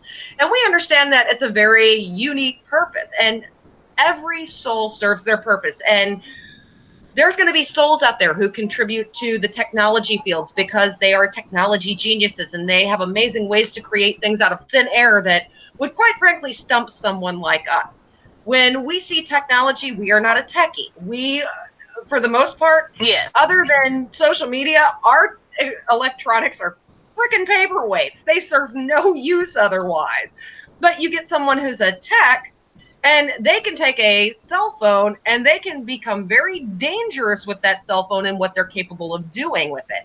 So everybody's going to have their place. And the thing is, if everybody was encouraged to promote their own strengths and to share their greatest attributes, what you would find is all of the pieces would start to get filled because people would be serving in so many sectors that never had that opportunity before. How many times do you see on here about genius children that come out with amazing inventions and the system exploits those kids? However, in a true system, if those kids were truly given that platform at that age to run with that creativity and explore it, imagine what they would be creating by the time they're 40. Oh, yeah. And so when you look at contributions to the system, we agree with you. Not everyone should be focused on assisting the greater good because everyone's not going to fit in that space. But if everyone serves their purpose honestly, by default, everyone is in truth assisting the greater good, whether they do it directly or indirectly. Every contribution. And when you think about money, why are people motivated by money? Because it's a reward system. It's a natural psychological reward system to get something for work you did. And in a true system, that reward system becomes the merit of inner Well, satisfaction, inner I, accomplishment. And I think what we need to do here is discuss the concept of social currency. Now, we all do things for social currency, whether we're aware of it or not. You know, I changed my daughter's diapers because I knew she would appreciate it, not because she was going to pay me to change her exactly. diaper. Okay, I did it for Exactly. her appreciation and her comfort, which made me feel Yes. good because she was comfortable. Um, Plenty of things we do for social currency, and when you get down to it, it will be what we will be doing things for the love, the respect, the reputation, the appreciation, the caring, Exactly. the gratitude, the bragging rights, even, and self satisfaction. All of these are social currencies, and we account for them in our hearts and minds. You know, it's not like you've got a social currency bank account that Exactly. It's you kind of like the credit karma. It's like the karma bank. You put good deeds in, you build credit so you can pull those out occasionally. It's kind of like a credit system if you look at it in a certain way. in essence. But if you have people's good emotional inputs in your social currency kit bag or whatever, um, Exactly. then then if you have a problem, those people are going to want to respond to help you out. And Yes. like I said, my whole system is based on solving problems. And Yes.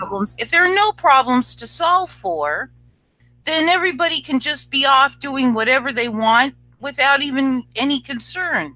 But I'll tell you, as soon as a problem crops up, people are going to go, we got to solve that. And especially the ones that it affects directly, they will be Yes. motivated to solve for it. And They and will, very much so. and and they can call their friends and their family, and they can call their friends and family, and they can call, and you can get quite a large number of people working on any given problem with the web. Exactly. The web Well, is look at another technology that makes that can't, if we used it correctly, would make governance of human society a breeze. exactly. Well, when you look at the natural need of souls to want to help each other, you see that more clearly in tragedies and disasters than Yes. you do anything else. Look at how people rallied around 9/11. Even in a time when everybody was, for the most part, still asleep, even us, when we remember the day 9/11 went down, we remember what we were doing. We got up that morning. We were getting ready for work. We worked at Olive Garden as a server at the time. We were getting ready for work. We had our work clothes on. We turned on the TV and we went and made coffee. And we turned on the TV and we saw the first tower smoking. And we saw the news reports. And our thought was, what movie are we watching?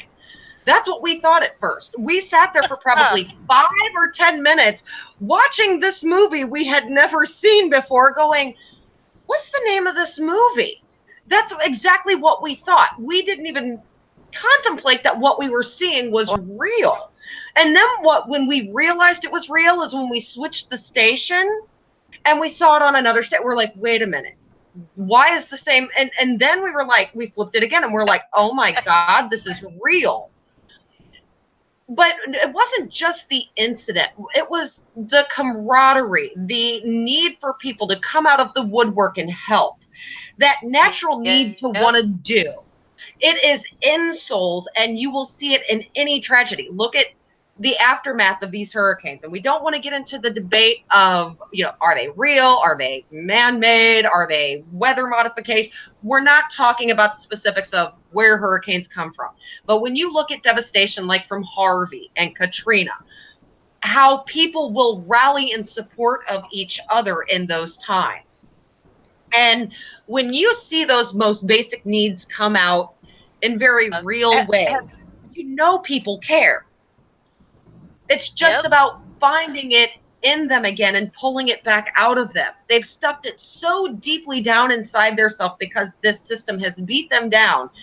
It's almost like they don't know how to pull it back out and see that in their self again. And what we know is the more of us who live that truth and truly care, the more who are going to see that and realize that they don't have to carry that hate anymore. They don't have to be on the defensive. They can take a step back and actually go, what is this I'm seeing? Something about Mm-hmm. this, it feels weird, but kind of tingly and good at the same time. What is this thing I'm seeing?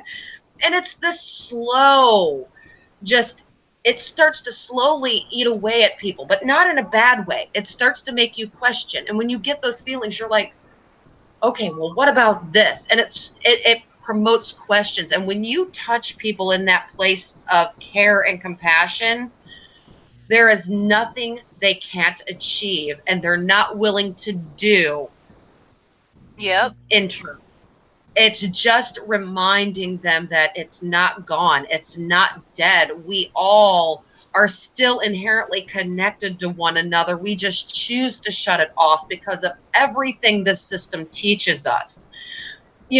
When we look at like these hangouts and these conversations and how beneficial they really are, and maybe not even necessarily while the hangout's going, we see good conversation, but we also go, you know what, maybe 2 months down the road somebody stumbles upon this and they listen to it and they go, holy shit, I've been looking for something like this that I can reflect on and it resonates with me. And when these things sit out there and they touch people, something we might do in the current might have an effect on someone that we don't even realize.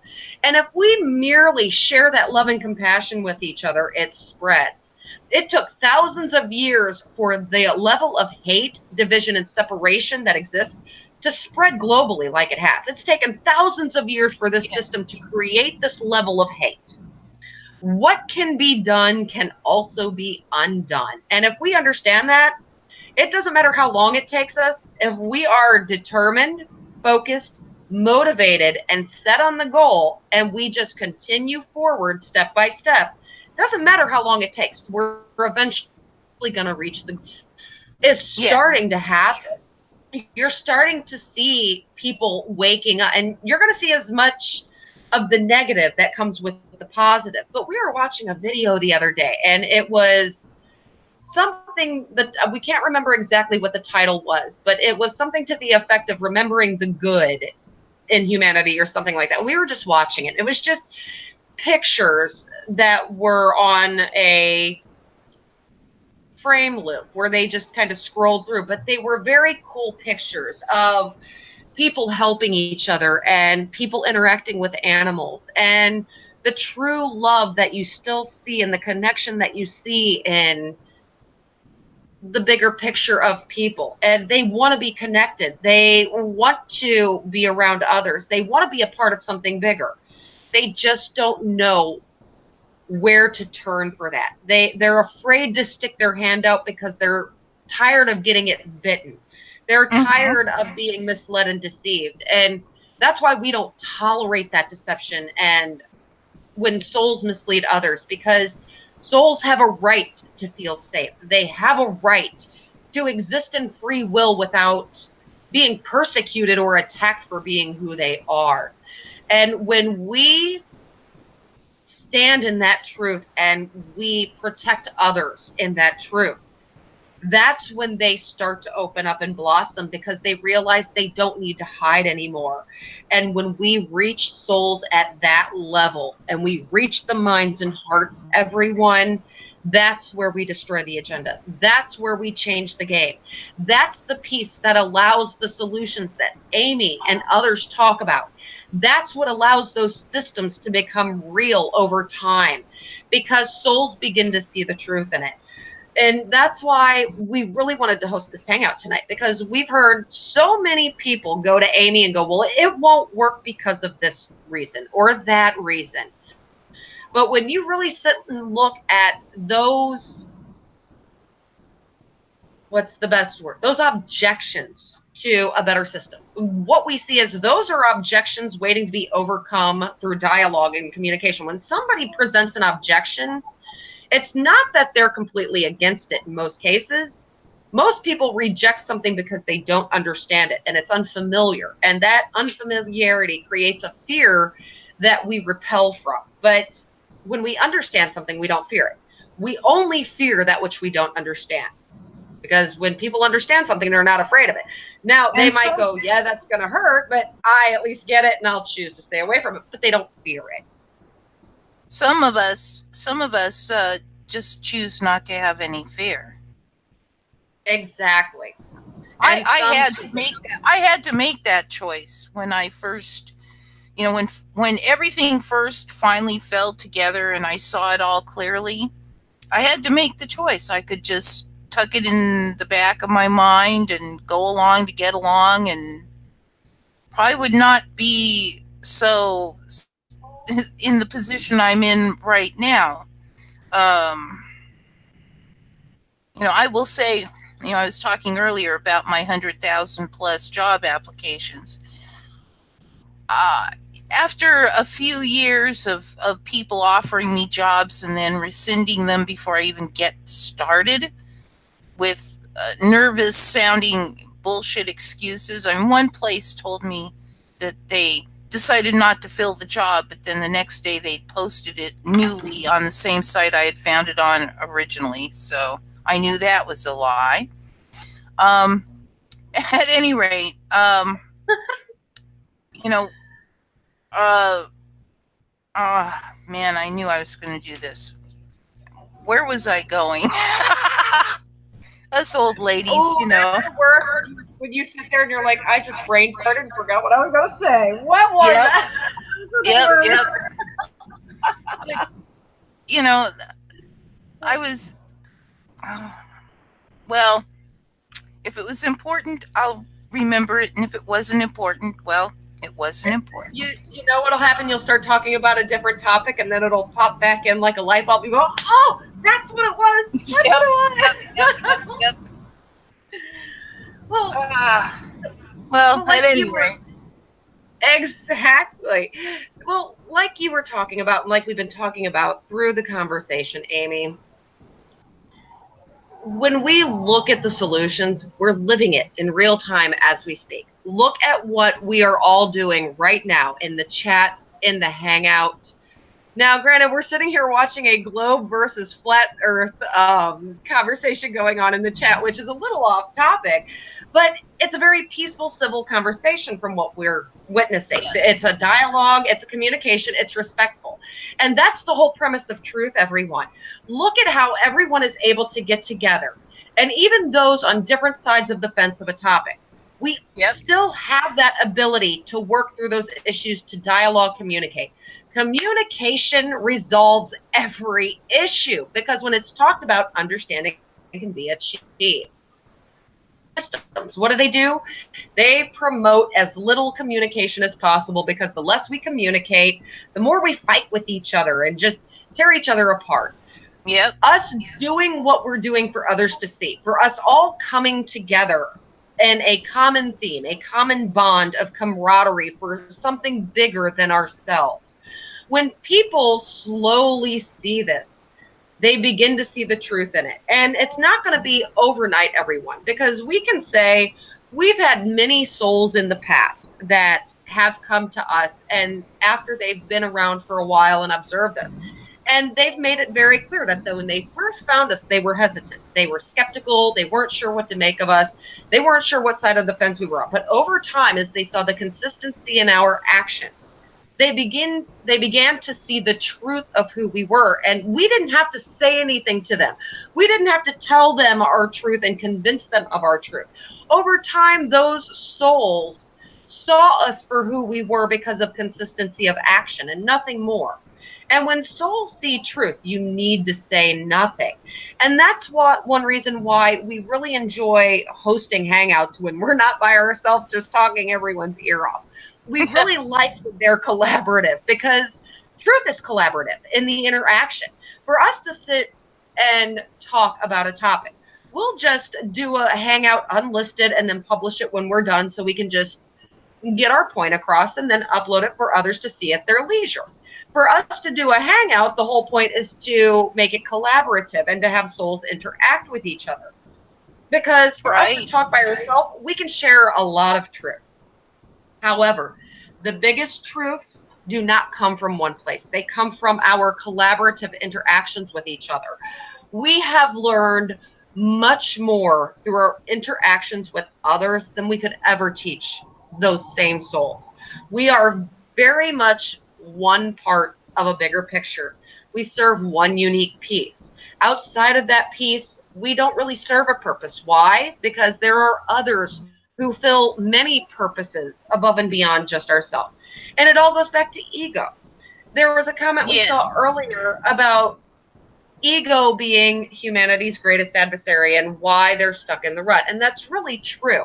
When we look at the adversary of ego, that is probably the one thing more than any other that is preventing humanity from really breaking the system entire. Because, as we said, the agenda was a masterpiece in its effectiveness on corrupting human psychological mechanisms and manipulating those systems against people without them knowing it. It was a perfect design.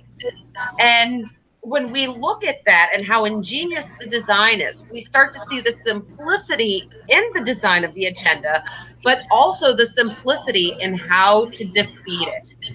Because when you look at truth, truth is as simple as it gets. It has to be. Why? Because it's universal to all things. And when we just Right. remember that truth is as simple as it gets, the comment or the statement of truth is best seen through the eyes of the child within become very relevant and very accurate. Because when you look at children, they see things in a very neutral but very upfront and blunt way. Like to a child, if a child hears adults complaining about their job and how they don't like it, a kid will just look at you and go, well, if you don't like it, quit. What do we adults do? We complicate it and find a million reasons why we can't quit that job. Instead of listening to the child's very basic truth and go, if you don't like it, quit and go get a different one or change the circumstance. It's not that difficult to understand. It's just, if you don't like it, go somewhere else. To a kid, that's a very basic thing. To Yep. adults, we will find a million reasons to complicate that very basic understanding. And we'll go, but there's a million reasons why we can't, when those million reasons are programmed constructs. Us, we're very much the child within. If we don't like it, we'll fucking quit. We're not doing something we don't want to do. It's why we make a horrible, horrible employee for other people. Why? Because we have no passion to make someone else money when it is absolutely pointless in the bigger picture. The Yes. only reason why we are able to own our company, and we've done it for 10 years, is very simple because we work for ourselves and no one tells us what to do. We are truly the one who dictates our existence. So, really, you kind of end up being motivated because if you don't do it, well, there's no one who's going to yell at you. There's no one who's going to make it better. You just understand that when it's on you, you just make it right. But you're also doing it for a greater purpose. You're doing it to better your existence. For us, everything we do is for our children. Everything we have done in our life to succeed is because of our children. Because if we want to set a standard for them, we must be able to live by that standard. The old saying of do as I say, not as I do is a bunch of bullshit. We heard that so many times as a child. We Yeah. heard, do what I say, not what I do. I'm the adult, you're the kid, and you don't know shit. How many of us have, how many of us heard that growing up? When you half the time looked at the adults like they were retards, like, why do you complicate things? And then when you get older, you kind of understand it. But how many times as adults are we guilty of looking at children and going, oh, you're just a kid, you don't know anything? When in reality, those very children are the ones who haven't been programmed and still see Yep. things in a very basic truth that we've forgotten as adults. I don't know So that I have ever told come at a child like that ever in my life. we But haven't either, but how many adults do? How many of them do yeah, you see on a day to day basis that treat their kids like property? They treat them like yeah, second class citizens. yeah. They, like with us, with our children, we never thought of our children as property. We never tried to control their Oh no. existence and tell them what to do. We always gave them the freedom of exploration of the self to find themselves as souls. And we always encouraged that. And when our children were born, to us, it wasn't, oh, you're my child and you're mine, you're my Yeah. baby. It wasn't that sense of ownership with us. When they came into the world, it was very clear. We are their protectors. We are their guides. They chose Yep. this life and they chose us as their protector and guardian. We're not here to control them. We're here to guide them and raise them well so they can go out and contribute their self to the whole. We never I saw our children as anything more than their own conscious beings. And we were duty bound to protect them and keep them safe from harm. And what we see is too many of these cookie cutter conformity parents, like our sister in law and her husband. They're completely lost in the system and they're completely gone. They still vaccinate. They are devout vaccinators. They absolutely believe in it oh 100% without question. They are going to vaccinate their child at every scheduled shot due date possible. And what's funny is their kid's always is sick, always in surgeries, always having problems. And we told them years ago, it's fucking vaccines. Our kid got fucked up and you saw what he went through. It's because of vaccines. They got pissed at us, rolled their eyes at us in our house on Thanksgiving, and basically told us to fuck ourselves because we didn't know what we were talking about. And guess what? You know what we've got to say to that? Well, when your fucking kid's sitting there suffering, you're the asshole who did it to them because you allowed it. So when the shit comes back yep. on you, don't cry when you sit and watch your kid fucked up and ask why. Because you know what? You're the one who deserves to be in that fucking hospital bed for being an asshole and not having any respect for your fucking kid. Because we Yep. remember very clearly being a very small child and being forced to get vaccinated by our parents. We remember kicking and screaming, and they actually had to have the staff hold us down to put the needle in our arm because we were furious. And we remember this very clearly. It was a Mm-hmm. complete violation, and we knew we were being poisoned when they did it to us. And we were a small child, 5 or 6, and we knew it was wrong. And we remembered getting vaccinated at the doctor, and it changed us. The way we looked at our parents, we Yep. despised the man we grew up calling father. We truly did not feel safe with them. We saw them as, when we were very, very small, we were about 3 or 4 years old. We weren't even kindergarten yet. And this was the moment that changed us with how we saw the man we grew up calling father. We were about 3 or 4 years old, and we were in bed trying to go to sleep. Our mom put us in bed. Our father comes in, wakes us up out of bed, and pulls us out of bed, goes, "Come here, we want to show you something." And we were like, "We don't want to." And the vibe was very wrong to us. Something about it was very unsettling. Drags us into our brother's bedroom. And when we walked in there, we saw this pair of pants sticking out under the bed, and there was a pair of boots stuffed into the pants legs. And our father proceeds to tell us that it was a dead body underneath the bed. Imagine being 3 or 4 years old, and this is what your father tells you. Oh my We God. broke down in tears and went absolutely ballistic. Our mother went ape shit. Our father slept on the couch that night, and our mother had us sleep in bed because we were so scared we would sleep. Our mother was pissed. We never felt the same way about our father. It completely turned us off. We never trusted him. We were scared of him as a child. Oh yeah. We were very disgusted by that man, and we always had this very creepy vibe of him after that. He was a very cruel man by nature. He was very draconian, very one of the few. He was ex-military intelligence. He was a very toxic individual. And when we were very small, our mother was very loving with us. But as we got older and as time passed, she became very cold like him, and she began to reflect his behaviors. Mm. And our experiences growing up were very black and white to us.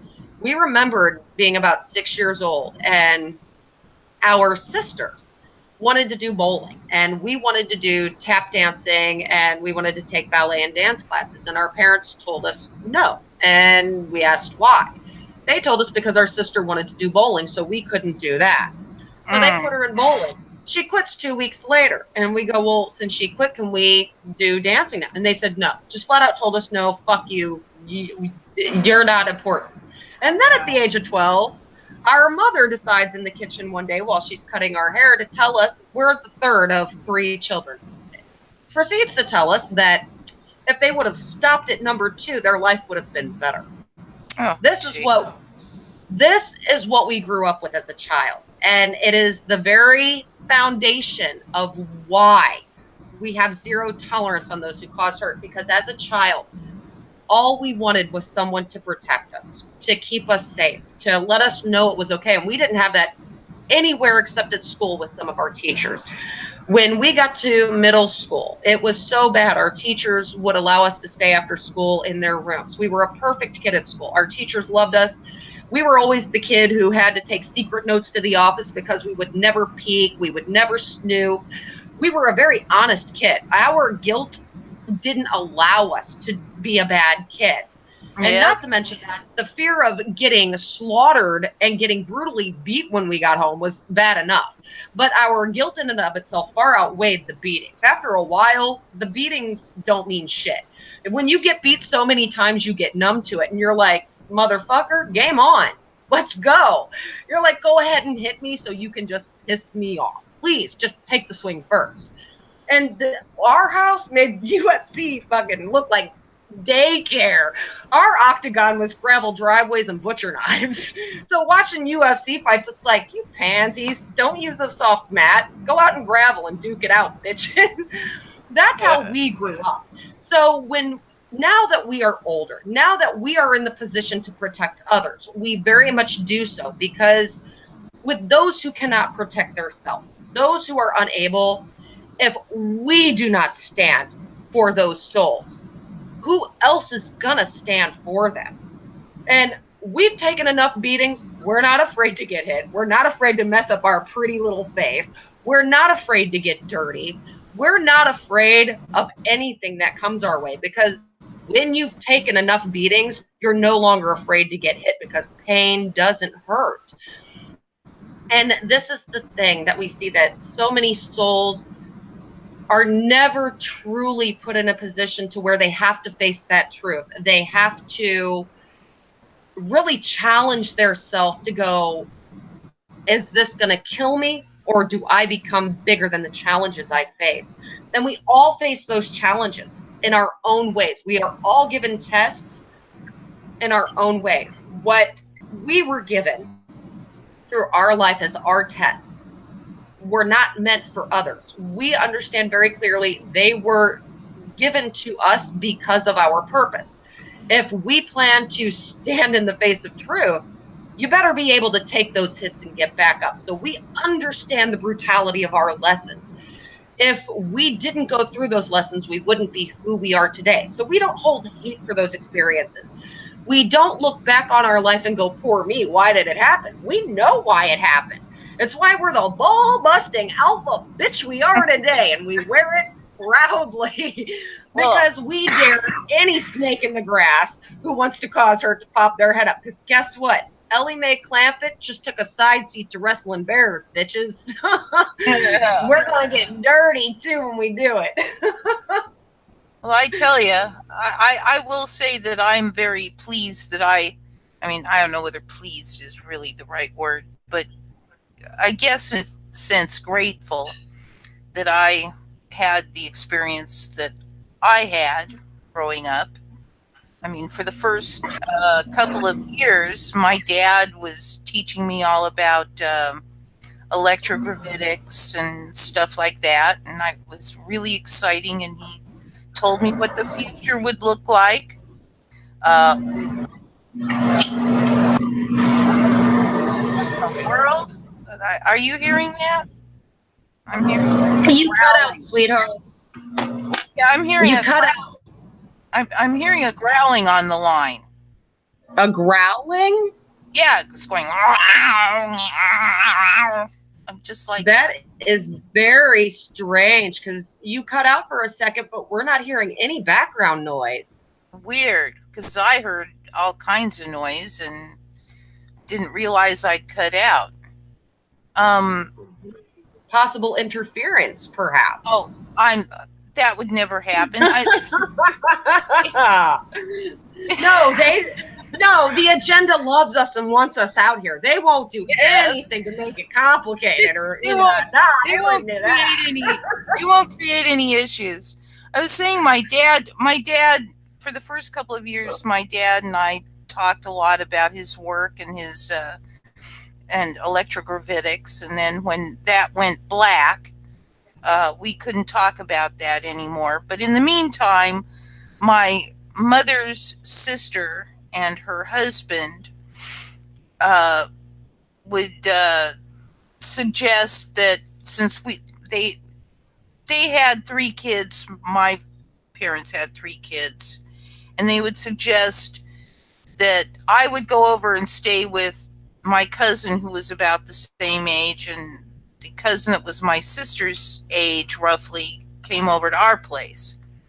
And during those times, often this man my mother's sister married would take me to satanic rituals. Oh my. And I got to be very good friends with this one girl. And over the course of a couple of years or so of doing this. And the last time I saw her, she was murdered on the altar. Oh gosh. Yeah. Oh, we are so sorry, sweetheart. So yeah, That's I've yeah, no, but it has made me all the more stronger and given me the ability to see that yes, this stuff does happen. It's yes. it's not a figment of people's imagination. It's not a fantasy story that people tell. This stuff goes down. And I will tell you that there were high-ranking Navy people involved because this was in San Oh Diego, yeah. and Oh, we did, and without doubt. entertain people. Those are the people that were involved in the group that ritualistically sacrificed my friend. And And do you once, know what? Oh, sorry. Go ahead, sweetheart. I was just going to say, the only reason that all that stopped was because when they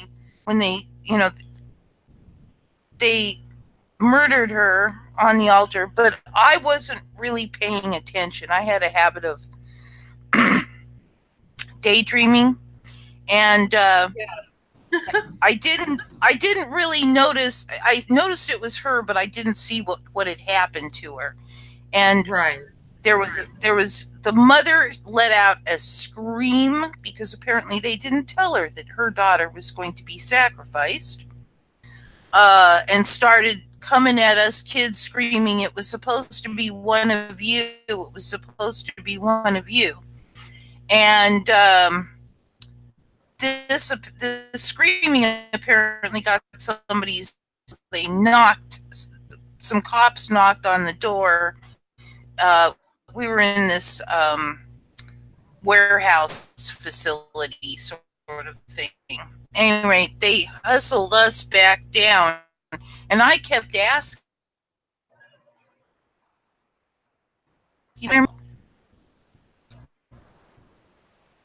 can you hear me? You're breaking up, sweetie. You cut out for about 10 or 15 seconds, so backtrack about 3 sentences. I was, but showing my CPU is running at 100% again, and this should not happen since I'm not running anything else on this computer.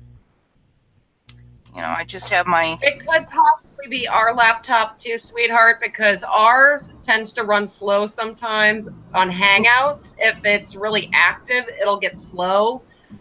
We've got our video on pause, but sometimes we do run slow on our laptop, so it might be from our end. We're not No, sure. no, I'm certain it isn't because I have had this 100% CPU usage problem on Conwick for several weeks now.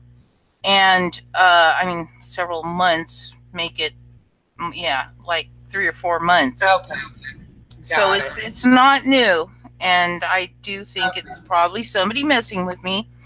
Anyway, I'm not sure where my story cut out, but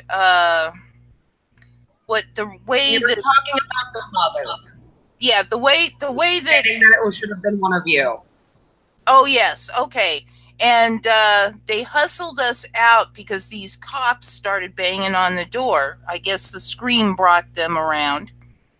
And they hustled us out of there around down the back way, and had us get dressed. And I kept asking about my friend, what's going on with her? What's going on with her? And nobody was answering me. And they got me dressed and took me out to this car, uh, and shoved me in the car. And I kept asking. And finally, the guy in the front seat, because we were in the back seat, I was wedged between these two adults. The guy in the front passenger seat whips his head around and says, "She's dead." And and Oh, I'm like, what, what? And the woman that was beside me leans over and says, "Why did you have to tell her?" And he said, oh, she has to know. And I just went ballistic at that point.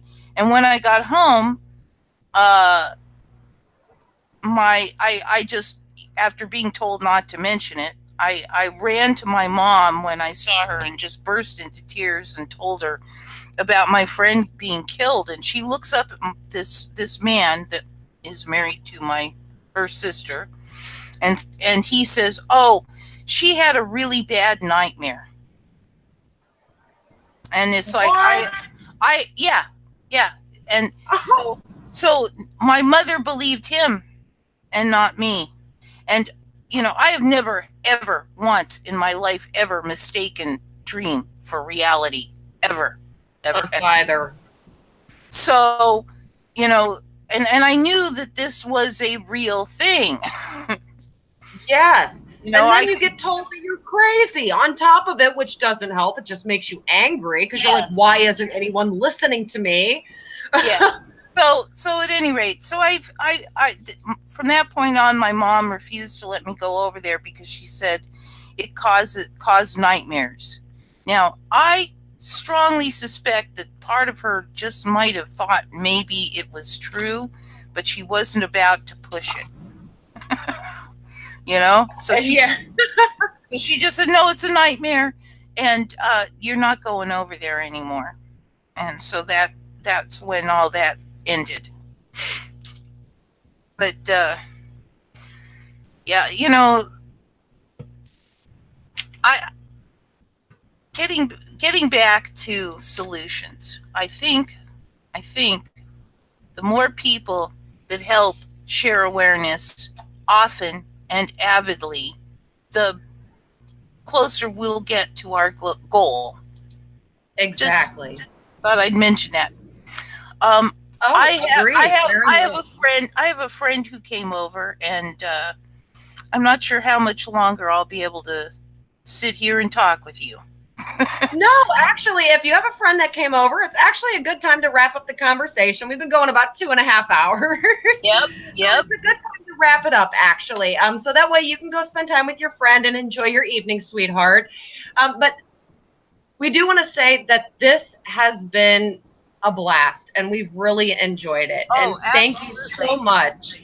Thank Oh, you, thank Amy. We would you. like to definitely do one of these again. And we would like to let everyone know we did post the Hangout link, but we would like to see others get involved and join the chat and join the Hangout and put their 2 cents worth in and contribute ideas and let us all start working together, everyone, to really bring these solutions together in real time. Because the more of us who work on them, the more people out there are going to see it and the more it's going to spread. And if we start putting our efforts together and start utilizing our channels for a common theme and not all doing the same thing, but we all work towards the greater good and we share each other's ideas and we bounce things off each other and we truly work together, that's exactly how this is going to grow. And we're going to take the agenda down, everyone. So, Yes. with that being said, Amy, it has been a pleasure and an honor to have you with us this evening. We have really enjoyed it. Please feel free, anyone who wants to share it, mirror it, you're more than welcome to. But we Absolutely. did. We had a blast tonight, Amy. Thank you Oh, so much. Thank I you for enjoyed it everyone. greatly. Thank We did you. too. Thank you, everyone. And you are so welcome, sweetheart. Thank you, everyone, for joining. Next time, feel free to jump in. Even if you don't talk, just jump in, say hi, jump out if you want. But we're going to pass the floor to Amy so she can say bye to everyone if she wants. But thank you all. We love you so much. This was wonderful. We didn't expect it to go 2.5 hours. We didn't expect it to go this long, but it did. And we couldn't have asked for any better for the evening. So, without further ado, Amy, you have the floor. Thank you, everyone. All I have to say is love always. Agreed. Have a good night, everyone, with love, and we will speak to you all again soon.